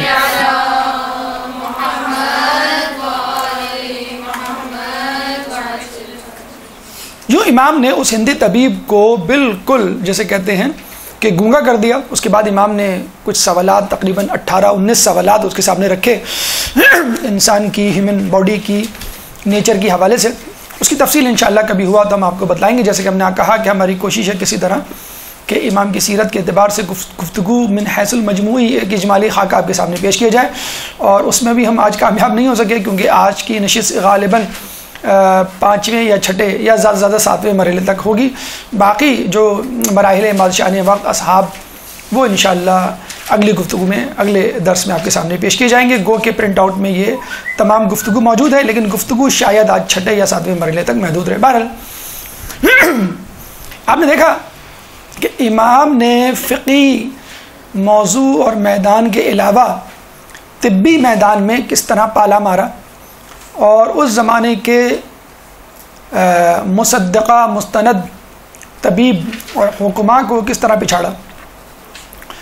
اچھا، یہ علم طب کی بات ہو گئی. اب آ جائیں علم فلسفہ، منطق کی بات کر لیتے ہیں. آپ کے دور میں ایک فلسفی تھا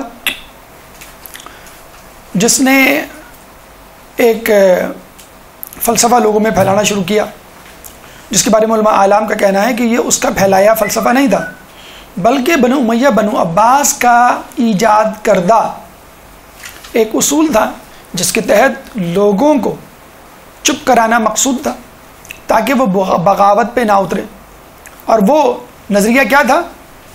بلکہ ایک بحث تھی جو چھڑ گئی تھی، اور اس بحث کے اعتبار سے انہیں حمایت اور اس کی مخالفت کے اعتبار سے 2 گروہ بن گئے تھے. بحث کیا تھی کہ انسان اپنے اعمال میں مختار ہے یا مجبور ہے. مختار یعنی آزاد ہے، مجبور یعنی ایک زبردستی والی بات ہے. تو کچھ لوگوں نے کہا کہ انسان اپنے اعمال میں مختار ہے، جو چاہے کرے، اللہ نے بھیجا ہی اسی لیے، اور پھر بعد میں وہ حساب لے لے گا. ایک نے کہا کہ انسان اپنے اعمال میں مجبور ہے، اللہ خالق کائنات ہے اور وہ دنیا چلا رہا ہے، انسان کو بھی وہ چلا رہا ہے. تو جن لوگوں نے کہا کہ انسان مختار ہے یعنی انسان آزاد ہے، انہوں نے یہ فلسفہ پیش کیا کہ دیکھیں، میں چاہتا ہوں کھانا کھانا میں کھا لیتا ہوں، میں چاہتا ہوں پانی پینا میں پی لیتا ہوں، میں چاہتا ہوں سونا میں سو لیتا ہوں، میں چاہتا ہوں کسی کو مارنا میں مار لیتا ہوں. تو یہ سب میرے ہاتھ میں ہے، اللہ تو مجھے نہیں روکتا. انسان کیا ہے؟ آزاد ہے. ٹھیک ہے. اس کے مقابلے میں جو نظریہ تھا وہ تھا جبری نظریہ یا قدری نظریہ. کسی بارے میں کچھ لوگوں نے یہ اصول بنایا کہ انسان مختار نہیں ہے، مجبور ہے. دیکھ لیجئے کہ اگر میں چاہوں قتل سے بچنا، اگر بادشاہ مجھے قتل کرنا چاہے تو وہ کر دے گا، میں مجبور ہوں کہ قتل ہو جاؤں. ٹھیک ہے. کچھ بیماریاں ہوتی ہیں میں ان کا علاج کرواتا ہوں لیکن نہیں ٹھیک ہو پاتا اور مر جاتا ہوں مثلا، اپاہج ہو جاتا ہوں مثلا، یا میرا بچہ ہوتا ہے عجیب الخلقت پیدا ہوتا ہے، کسی کا ہاتھ نہیں، کسی کا پیر نہیں، کسی کی آنکھیں نہیں، ایسے بچے ہوتے ہیں جیسے زیکا وائرس آج کل امریکہ میں چلا ہوا ہے، تو ایسے بچے ہیں جو جینیٹیکلی ایب نارمل پیدا ہو رہے ہیں. تو دیکھیں انسان کے اختیار میں وقت جو ہے وہ اللہ سے لو لگا سکتا ہے. امام کے سامنے یہ جب پیش آئی تو امام نے بڑا اچھا اس کا جواب دیا، اور چھٹے امام 7ویں امام تک یہ گفتگو چلی. امام نے کیا جواب دیا؟ لا جبرا ولا تفویضا ولکن امر بین الامرین، کہ زندگی نہ تو جبر ہے نہ آزادی، بلکہ یہ دونوں کے درمیان کی چیز ہے. لا جبرا ولا تفویضا ولکن امر بین الامرین، زندگی نہ تو جبر ہے نہ آزادی بلکہ ان کے درمیان کی چیز ہے. کچھ چیزیں ہمارے اختیار میں ہیں اور کچھ چیزیں خدا کے اختیار میں ہیں، لیکن جو چیزیں اللہ کے اختیار میں ہیں اس کی بابت اللہ تعالیٰ قیامت کے دن سوال نہیں کرے گا. انسان قابل مواخذہ نہیں ہوگا، اکاؤنٹیبل نہیں ہوگا. مثلا کن باتوں کے بارے میں، کن اعمال کے بارے میں جو اس کی دسترس میں نہیں. پیدائش ہماری دسترس میں نہیں، ہم کہاں پیدا ہوں گے، کس طرح پیدا ہوں گے، کالے پیدا ہوں گے، گورے پیدا ہوں گے، یا رزق سمجھ لیجئے اس کا ذمہ اللہ کا ہے، ہمیں نہیں معلوم، یا کم از کم وہ رزق جو سسٹینیبل ہے، جو آپ کی بقا کے لیے ضروری ہے. ٹھیک ہے. اچھا شادی کوشش کر سکتے ہیں، آپ کو نہیں معلوم. موت کہاں ہوگی، کیسے ہوگی، کسی کو اس کے اوپر. مولا فرماتے ہیں نا کہ لوگوں نے پوچھا کہ آپ موت سے کیوں نہیں ڈرتے، تو مولا نے کہا کہ میں موت سے اس لیے نہیں ڈرتا کہ اگر موت آئے گی تو پھر کیا ڈرنا. اگر آج موت آئے گی مجھے تو موت سے میں کیوں بھاگوں، بھاگوں گا تو بھی جہاں جاؤں گا وہاں موت آ کے رہے گی. اور اگر آج موت نہیں آنی تو پھر کس بات کا ڈرنا کہ جب موت نہیں آنی. بہرحال تو موت خود بے خوفی کا علاج ہے، موت کا معین ہونا. تو آپ نے دیکھا حادثہ، زلزلہ، طوفان، سونامی، لینڈ سلائیڈنگ، سیلاب، یہ جو آپ سنتے ہیں یہ کیا ہے؟ یہ آپ کی دسترس پہ نہیں ہے. آپ سونامی نہیں روک سکتے، آپ زلزلے نہیں روک سکتے، آپ کراچی کی بارش نہیں روک سکتے، جو اس کے بعد جو کیچڑ ہوتی ہے، جو کراچی میں آج کل ایشو چل رہا ہے کچروں کا، اس کو آپ نہیں ٹھکانے لگا سکتے. ہم کیا، ہماری حکومت نہیں ٹھکانے لگا سکتی. تو آپ نے دیکھا، لیکن اللہ تعالیٰ آپ سے قیامت میں اس بابت سوال نہیں کرے گا. کس بابت؟ جو کام، جو اعمال، جو واقعات آپ کی دسترس میں نہیں. کون سی چیزیں آپ کی دسترس میں ہیں؟ نیکیاں، گناہ. As simple as that. بہت ہی آسان سا کلیہ. نیکیاں آپ کے قبضے میں ہیں اور گناہ. آپ چاہیں تو گناہ کریں، چاہیں تو نہ کریں. گناہ کریں گے تو سزا ملے گی اور نیکیاں کریں گے تو جزا ملے گی. یہ آپ کی دسترس میں. اور یہ آسان سا کلیہ سمجھ میں بھی آتا ہے کہ انسان کو انہی چیزوں کا جواب دہ ہونا چاہیے کہ جو اس کے ذمے ہیں، جو اس کی سکت کے دائرے میں ہیں. یعنی آپ گھر میں آ کے اپنے بچے سے نہیں پوچھیں گے تم نے کھانا کیوں نہیں پکایا، یا بچے کی ماں سے یہ نہیں پوچھیں گے تم نے ہوم ورک کیوں نہیں کیا. بچے کی ماں سے پوچھیں گے بھئی تم نے کھانا کیوں نہیں پکایا، اور بچے سے پوچھیں گے تم نے ہوم ورک کیوں نہیں کیا. تو اللہ تعالیٰ ان چیزوں کی بابت آپ سے سوال نہیں کرے گا کہ جس کے آپ سزاوار نہیں، جس کی آپ سکت نہیں رکھتے. پیدائش ہے، موت ہے، رزق ہے. اللہ تعالیٰ جسے کہتے ہیں حلال کے بارے میں کہ حلال حساب حرام عقاب. تو اور مسئلے والی چیز ہے، جتنا پیسہ کمائیں گے حساب دینا پڑے گا، غلط ہوا تو سزا، ورنہ کم از کم حساب کی دقت سے تو گزرنا پڑے گا. تو امام نے اس مسئلے کو حل کیا. اور اچھا آپ دیکھیں، خود آپ کی اپنی باڈی، اپنے جسم میں 2 قسم کے اعضاء ہیں، ہاتھ، پیر، کان، ناخن، بال. یہ ایک کیٹیگری میں. اور دوسری کیٹیگری کون سی ہے؟ دل، جگر، پھیپھڑے، گردے، دماغ. یہ دوسری کیٹیگری ہے. کیا فرق ہے دونوں کیٹیگری میں؟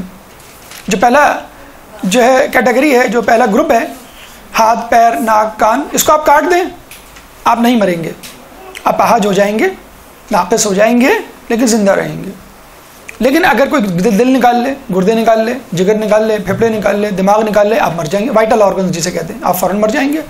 تو اس کا مطلب کیا ہوا کہ آپ کے اندر کچھ اعضاء ایسے ہیں جن پر آپ کی زندگی کا دار و مدار ہے، اور کچھ اعضاء ایسے ہیں جن پر آپ کی زندگی کا دار و مدار نہیں. اتفاق دیکھیے کہ جن اعضاء پر آپ کی زندگی کا دار و مدار ہے وہ آٹومیٹک ہیں، یا دوسرے لفظوں میں خدا کے زیر کنٹرول ہیں. دل آپ خود نہیں دھڑکواتے، خود دھڑکتا ہے. پھیپھڑے خود کام کرتے ہیں، گردے خود کام کرتے ہیں، جگر خود کام کرتا ہے، دماغ خود سے سوچتا ہے. تو باقی چیزیں ہاتھ پیر جو آپ کے قبضے میں ہیں. ورنہ آپ دیکھیں خودکشی کرنا کتنا آسان ہو جاتا.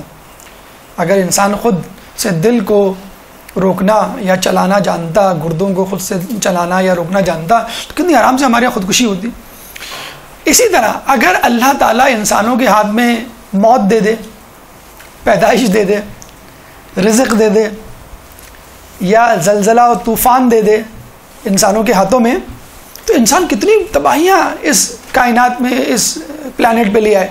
اب آپ دیکھیے کسی حد تک آرٹیفیشل سونامی تو کریٹ کیے جا رہے ہیں.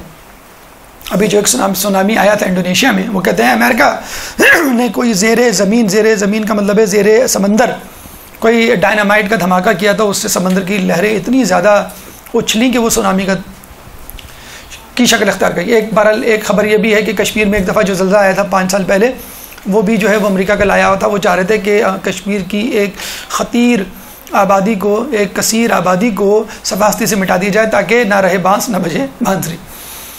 اسی طرح آرٹیفیشل بارشیں کر کے دنیا آفات میں اضافہ کیا جاتا ہے. مثلا انڈیا کے بارے میں یہ اکثر کہا جاتا ہے کہ جب بارشیں ہوتی ہیں تو وہ اپنے بند کھول دیتا ہے، اور وہاں سے جب پانی آتا ہے تو وہ سیلاب کی شکل اختیار کر جاتا ہے. پانی ہے بہرحال. تو آپ نے دیکھا نیوکلیئر پاور، نیوکلیئر بوم یہ ہمارے ہاتھ میں، میزائل ہمارے ہاتھ میں ہیں. ان سے ہم کتنا غلط فائدہ اٹھا رہے ہیں. میزائل اور جو ویپنز ہیں اس کا کتنا زیادہ غلط استعمال ہو رہا ہے. مطلب آپ کی اطلاع کے لیے عرض ہے، یہ جو نارکوٹکس ہیں، یہ جو ویپنز ہیں، دنیا میں بہترین کا مطلب ہے سب سے زیادہ منافع کمائے جانے والے ذرائع آمدنی ہیں، جس کو امریکہ یورپ والے یوز کرتے ہیں باقاعدہ. اسلحہ اور narcotics, 50% of the narcotics consumed by Americans by itself, وہاں زیادہ یوز کرتی ہیں. 50%، more than 50% of the weapons supplied by America. بہرحال اگر انسان کی دسترس میں یہ طاقتیں آ جائیں تو انسان کتنی تباہی مچائیں. جب اسٹیفن ہاکنگ یہ کہہ سکتا ہے کہ ہم خود یونیورس مینیج کر لیں گے، وی ول مینیج بائی آور سیلف، ہمیں خدا کی ضرورت نہیں، کچھ نہیں ہے انسان، تو اس کا دعویٰ خدائی شروع ہو گیا. نمرود نے کیا، شداد نے کیا، اور آج کل کے سائنسدان کر رہے ہیں. جیسے بیٹا ذرا بڑا ہونے لگتا ہے، کمانے لگتا ہے، تو کیا کہتا ہے، ابا میں خود اپنا خرچہ چلا لوں گا، ابا میں خود جو ہے میں نے کرائے پہ فلیٹ لے لیا، ابا میں نے خود لڑکی پسند کر لی، ابا میں خود شادی کر لیتا ہوں. آپ بس آ جائیے گا. آپ کو کیا معلوم دنیا میں ہوتا ہے جب اولادیں جوان ہوتی ہیں، لڑکیاں ہوں، لڑکے بھی ہیں، لڑکیاں بھی ماشاء اللہ کمپٹیشن میں آ گئی ہیں. امی آپ کو پتہ نہیں فیشن کیسا چل رہا ہے، اسکارف کیسا چل رہا ہے، کلر کون سا چل رہا ہے، فلاں فلاں. تو یہ انسان کا بھی حال ہے کہ وہ جو ہے تکبر کرنے لگا ہے، خدا کو آنکھیں دکھانے لگا ہے کہ تو کیا جانے، نعوذ باللہ کس طرح کائنات چلے گی، ہم چلائیں گے کائنات. اگر اللہ اتنی بڑی تباہی کے سوئچ یا ریموٹ کنٹرول اپنے ہاتھ میں نہ رکھے تو انسان خود کتنی بڑی تباہی کا، وہ گاڈس پارٹیکل جو ڈھونڈ رہے ہیں آج کل، وہ یہی تو ہے کہ وہ اس پارٹیکل کو ڈھونڈ رہے ہیں کہ جس کے ذریعے سے یہ کائنات وجود میں آئی. کیوں؟ وہ کہہ رہے ہیں کہ وہ کائنات، وہ گاڈس پارٹیکل ہمارے ہاتھ میں آ جائے تو ہم خود کائنات بنائیں. ڈو ہیل ود دا ارتھ کو مارو گولی. کیا پاکستان، کیا افغانستان، کیا ایران، عراق اس پہ قبضہ کرنے کی ضرورت ہی نہیں ہے. ہم خود اپنی دنیا بنائیں گے. دنیا کیا بنائیں گے؟ ہم کائنات بنائیں گے. تو بڑی باتیں ہو رہی ہیں، بڑے جسے کہتے ہیں چھلانگے لگانے کی انسانیت کوشش کر رہا ہے. لیکن بہرحال اللہ ایک حد تک تو باپ کی طرح، جیسے ایک باپ اپنے بچے کو چھوٹ دیتا ہے ایک حد تک، ایک وقت تک، کہ وہ بچہ جو ہے وہ کھلونے سے کھیلے، اور جہاں لگتا ہے یہ اب کھلونا توڑ دے گا یا نقصان کر لے گا، فوراً کھلونا اس کے ہاتھ سے لے لیتا ہے. یا بچے کو آپ دیتے نا موبائل ہاتھ میں، بچہ ریموٹ کنٹرول وہ ویڈیو گیمز کھیل رہا ہوتا ہے، جہاں وہ آپ کے میسیجز پہ گیا ایک ڈونٹ اوپن دا میسیج، یا آپ پاسورڈ لگا دیتے ہیں پہلے سے. ارے بچہ آپ کا موبائل لے کے بیٹھا، کوئی مسئلہ نہیں، پاسورڈ لگا ہوا ہے، ڈونٹ وری. وہ لوگ تو بیگمات کے لیے لگا دیتے ہیں پاسورڈ. بہرحال تو آپ کیا کرتے ہیں کہ آپ ایک حد تک بچوں کو کھیلنے دیتے ہیں، اور جہاں آپ نے دیکھا بچہ اپنی حدود سے آگے جا رہا ہے آپ پکڑ لیتے ہیں. تو اسی طرح انسان کا بھی حال ہے.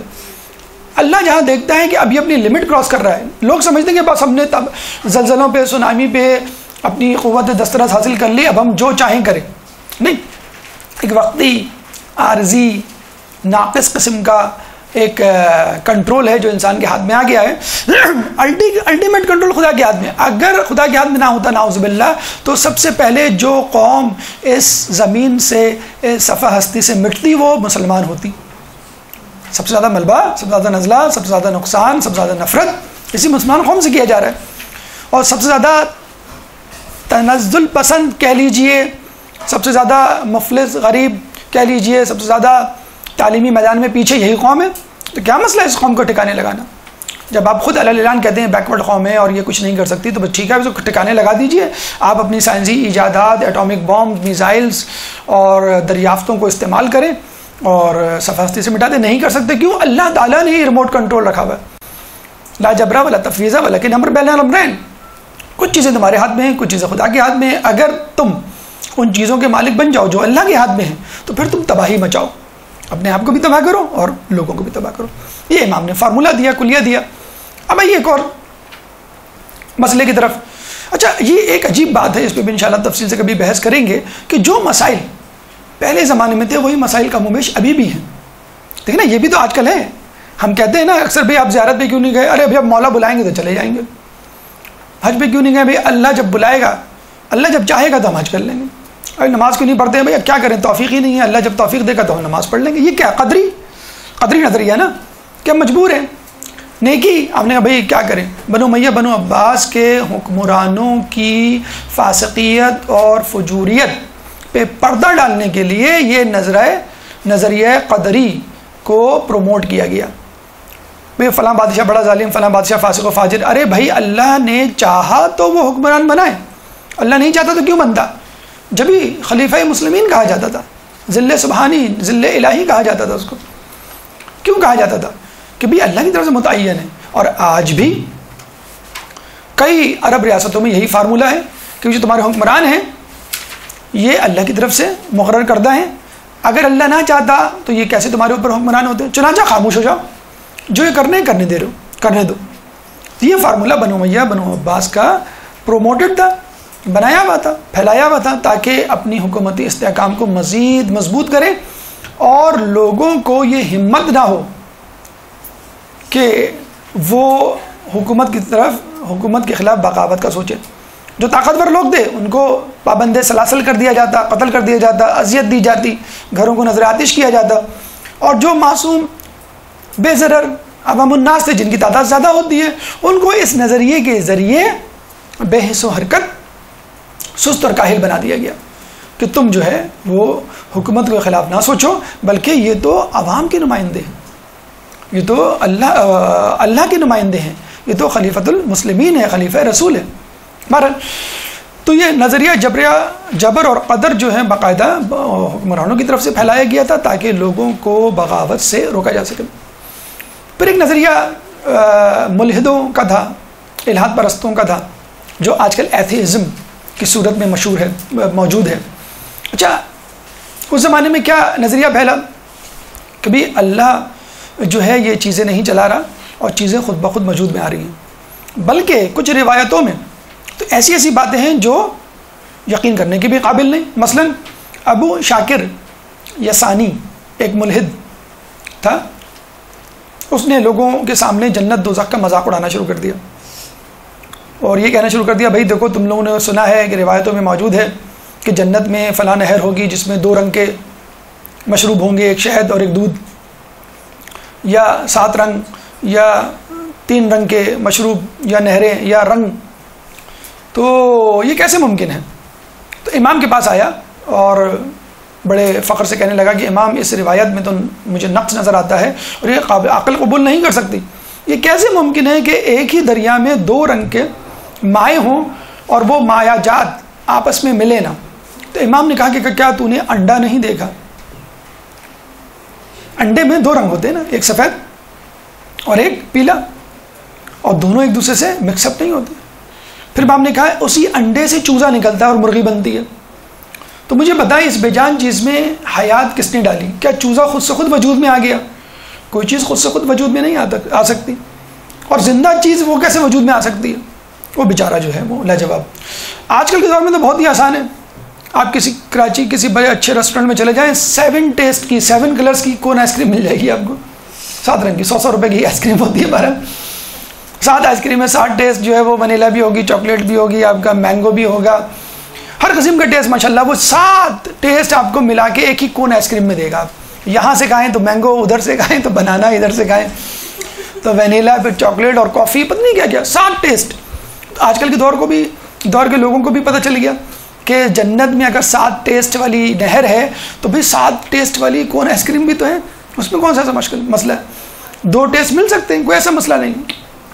تو امام نے اس طرح اس کو، اچھا آج کل بھی کے دور میں ایتھیزم بہت عام ہو رہا ہے، اس پہ انشاءاللہ کبھی گفتگو کریں گے، کہ باقاعدہ لوگوں کو سائنسی توجیہات دریافتوں کے حوالے سے بتلایا جا رہا ہے یہ سب پرانی باتیں ہیں، یا عقل نہیں مانتی، یا آنکھوں نے کبھی دیکھا نہیں، وغیرہ وغیرہ، اور اس وجہ سے لوگوں کو ہٹایا جا رہا ہے اور لوگوں کو مادیت پرستی کی طرف راغب کیا جا رہا ہے کہ بس جو چیز نظر آ رہی ہے، جو چیز سنی جا رہی ہے، جو چیز جو چھوئی جا رہی ہے، بس وہی چیز ہے، باقی چیزیں تو جو ہے وہ افسانہ اور کھیل ہے۔ میرا امام نے جو ہے ہندی طبیب کو بھی جواب دیا، امام نے جو ہے وہ گمراہ فلسفیوں کو بھی جو ہے وہ پچھاڑا، اور امام نے جو ہے اس کے بعد ان ملحدوں کو بھی منہ توڑ جواب دیا کہ جو خدا پہ یقین رکھتے تھے باقاعدہ دلائل کے ساتھ۔ فقط توحید مفضل جو ایک بہت طویل حدیث ہے اور بہت خوبصورت حدیث ہے، جس میں توحید بند کر کے رکھ دی گئی ہے، اور توحید اس طرح کی توحید نہیں کہ نقلی دلائل، عقلی دلائل، جانداروں کا تذکرہ، نباتات کا تذکرہ، حشرات کا تذکرہ، بادلوں کا تذکرہ، بارشوں کا تذکرہ، اور بعض تفصیل سے امام نے جو ہے اس کو ثابت کیا ہے کہ یہ کس طرح خدا کے ہونے پر دلالت کرتی ہیں۔ باقاعدہ کتاب ہے، محمد علی سید صاحب نے ماشاءاللہ اس کی بڑی اچھی تشریح لکھی ہے، 3 جلدوں پر مشتمل کتاب، محمد علی سید۔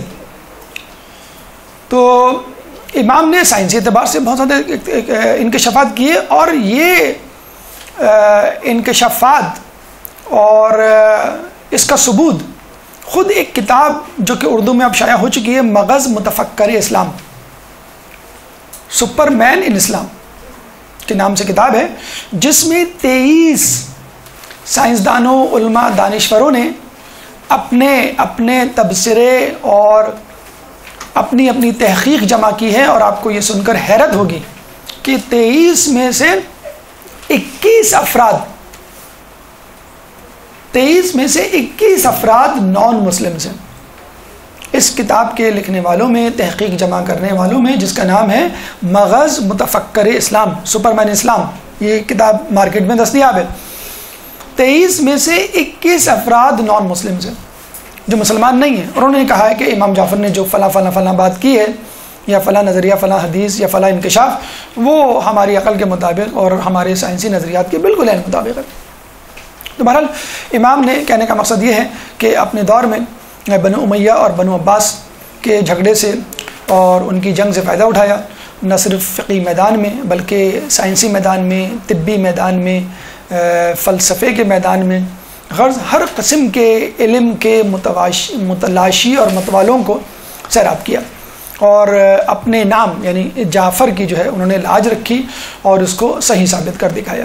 اب آئیے ہم اپنی گفتگو کے 6 مرحلے یعنی اخلاقی کمالات کی طرف چلتے ہیں۔ اس سے پہلے ایک درود پڑھ دیں محمد والے محمد میں۔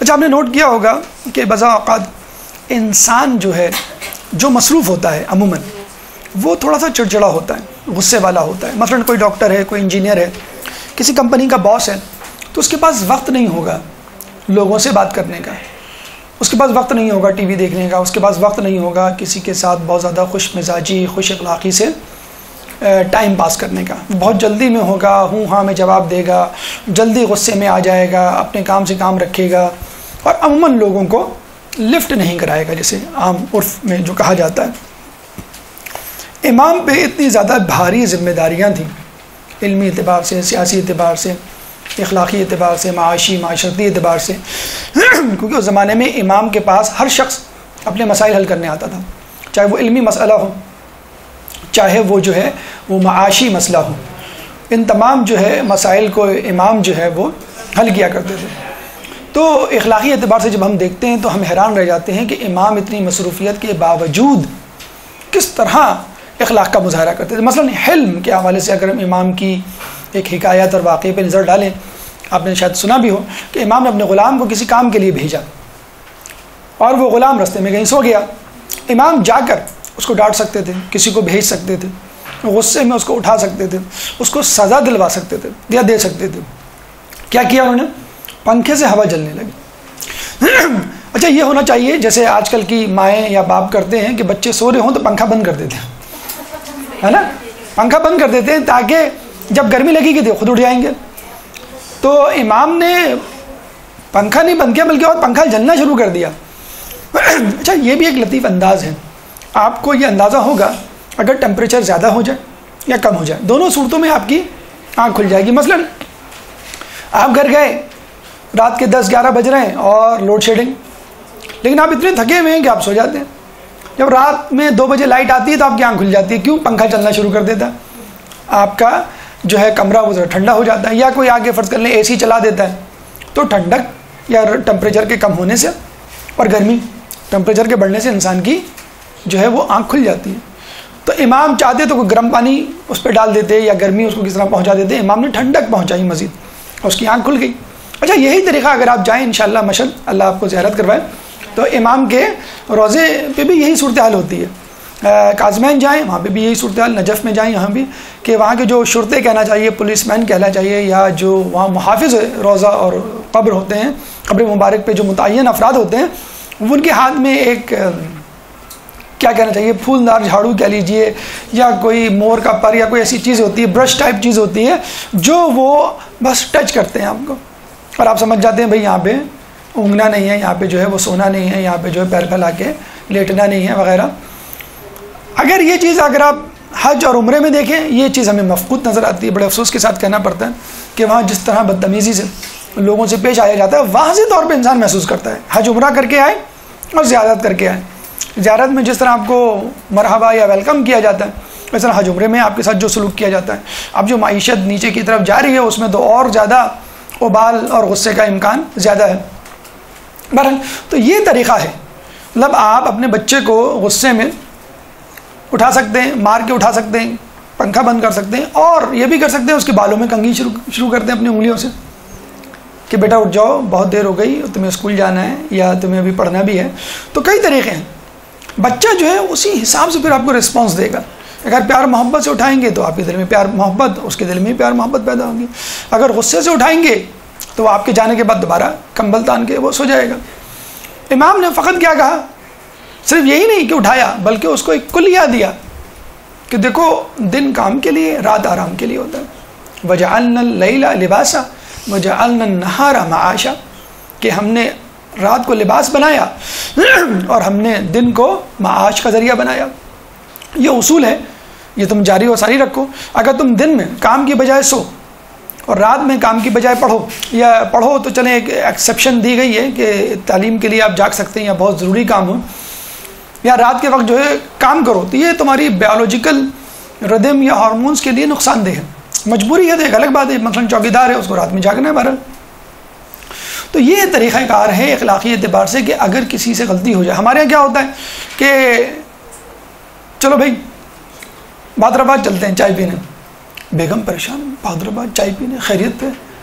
خیریت کیا ہے، 2.5 گھنٹے پہلے تم سے کہا تھا کہ چائے دے دو، اب آدمی باہر ہی پیے گا جال کے، اچھا سوری، یہ انداز ہوتا ہے۔ اس بیچاری کے ذہن سے نکل گیا کہ انہوں نے چائے کا بولا تھا اور میرے ذہن سے نکل گیا، میں بھی ساسی کی خدمت کر رہی تھی اور انہوں نے سب کے سامنے، ساس کے سامنے یہ جملہ ٹاک دیا کہ چلو بھائی تم کو چائے پلا کے لاتا ہوں، کیوں؟ تم سے 2.5 گھنٹے پہلے چائے کہا تھا، ابھی تک نہیں پہنچی۔ تو یہ ہمارا رویہ ہوتا ہے، کھانے میں جو ہے وہ نمک، قورمے میں نمک زیادہ ہو جائے، یا چائے میں جو ہے وہ چینی کم ہو جائے. آپ دیکھیں. اور پھر یہ جو ملبہ یا نزلہ جو ہے جو شوہر بیوی پہ گراتا ہے، بیوی یعنی ماں اپنے بچے پہ ٹرانسفر کر دیتی ہے. 10 مرتبہ تم سے کہا ہے کہ ٹی وی آہستہ جو ہے وہ دیکھا کرو، لیکن تمہاری جو ہے وہ تو وہ کان مروڑ دیا جاتا ہے، پہلے ریموٹ کا پھر وہ جو ہے بچے کا. تو ہمارے یہاں بھی یہی معاملہ ہے کہ سختی پہ اگر آپ دیکھیں، ٹو بی ویری فرینک، آپ ایک لسٹ بنائیں مت، اپنے دل میں سوچیں کہ آپ سے خود دن بھر میں کتنے گناہ ہوتے ہیں. ہم اپنے طور پر کتنے گناہ کرتے ہیں. اچھا اب اس میں گناہ آپ یہ مت سمجھیے گا کہ آپ نماز نہیں پڑھ رہے. آپ کے لیے یعنی آپ کی عمروں کے لیے، یہاں پہ جو بڑی عمر کے لوگ ہیں ان کے لیے تاخیر نماز خود ایک گناہ دیکھا جائے بچے کے مقابلے میں. اگر بچہ نماز نہیں پڑھا تو گناہ ہے.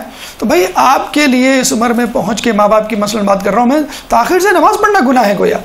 اگر آپ تاخیر سے نماز پڑھیں گے بچہ نماز کو منسوخ کرے گا. آپ مستحبات پہ عمل نہیں کریں گے، بچہ واجبات پہ نہیں عمل کرے گا. اگر آپ اپنی لسٹ بنانے بیٹھیں کہ میں نے آج کتنے گناہ کیے یا میں نے کتنے کاموں سے غفلت برتی، تو آپ خود ہی شرمندہ ہو جائیں گے کہ میں خود جو میں نے معیار بنایا ہوا ہے اس پہ نہیں پورا اتر رہی، میں خود اپنے شوہر کو راضی نہیں کر پا رہی.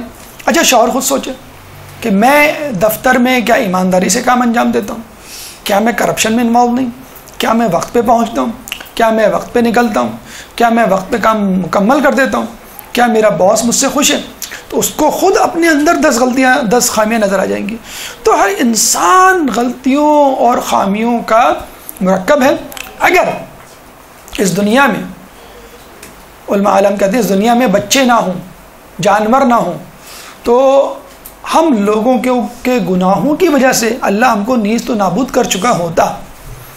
یہ بچے ہیں جو معصوم ہیں، کہ جو گناہ نہیں کرتے، جن کی وجہ سے اللہ تعالیٰ ہمیں رزق پہنچا رہا ہے.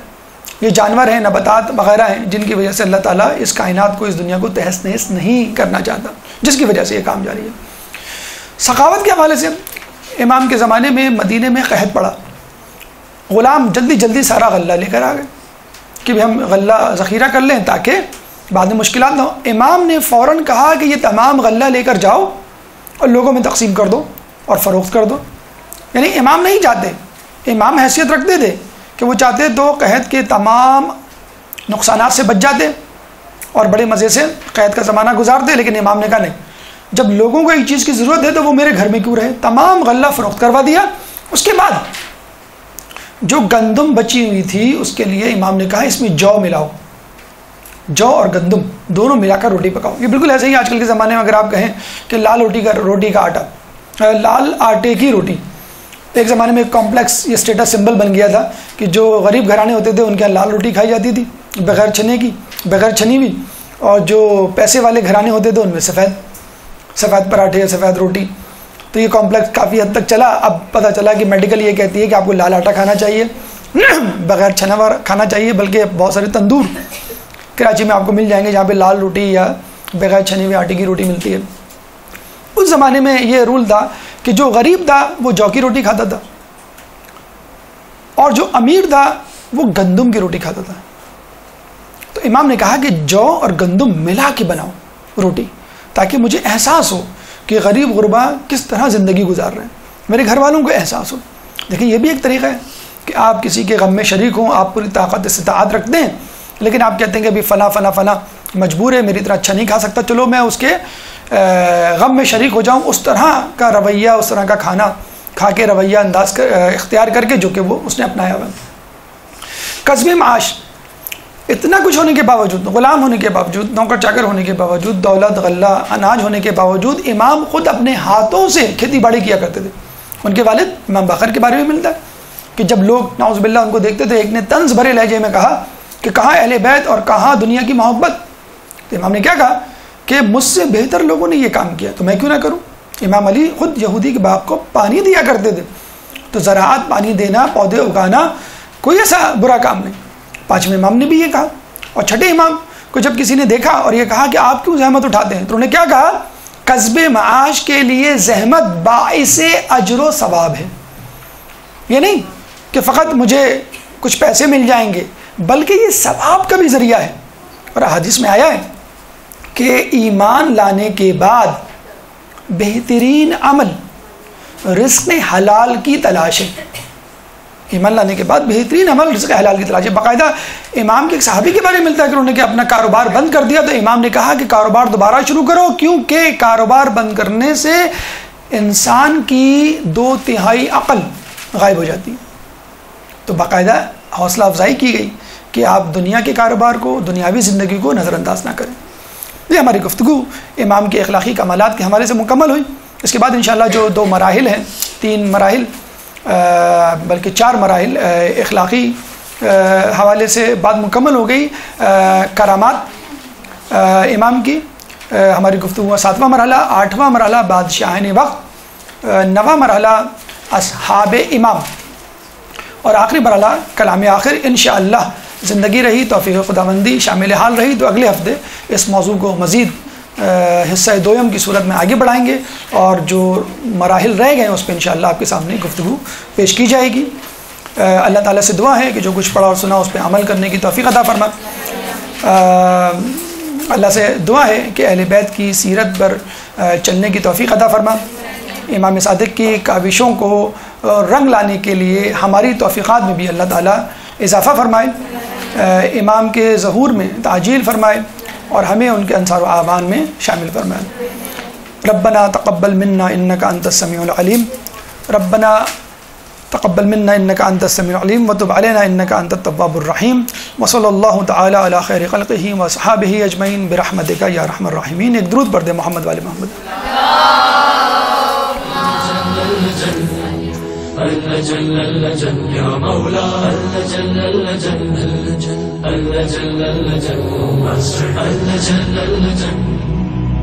جل یا صاحب السماء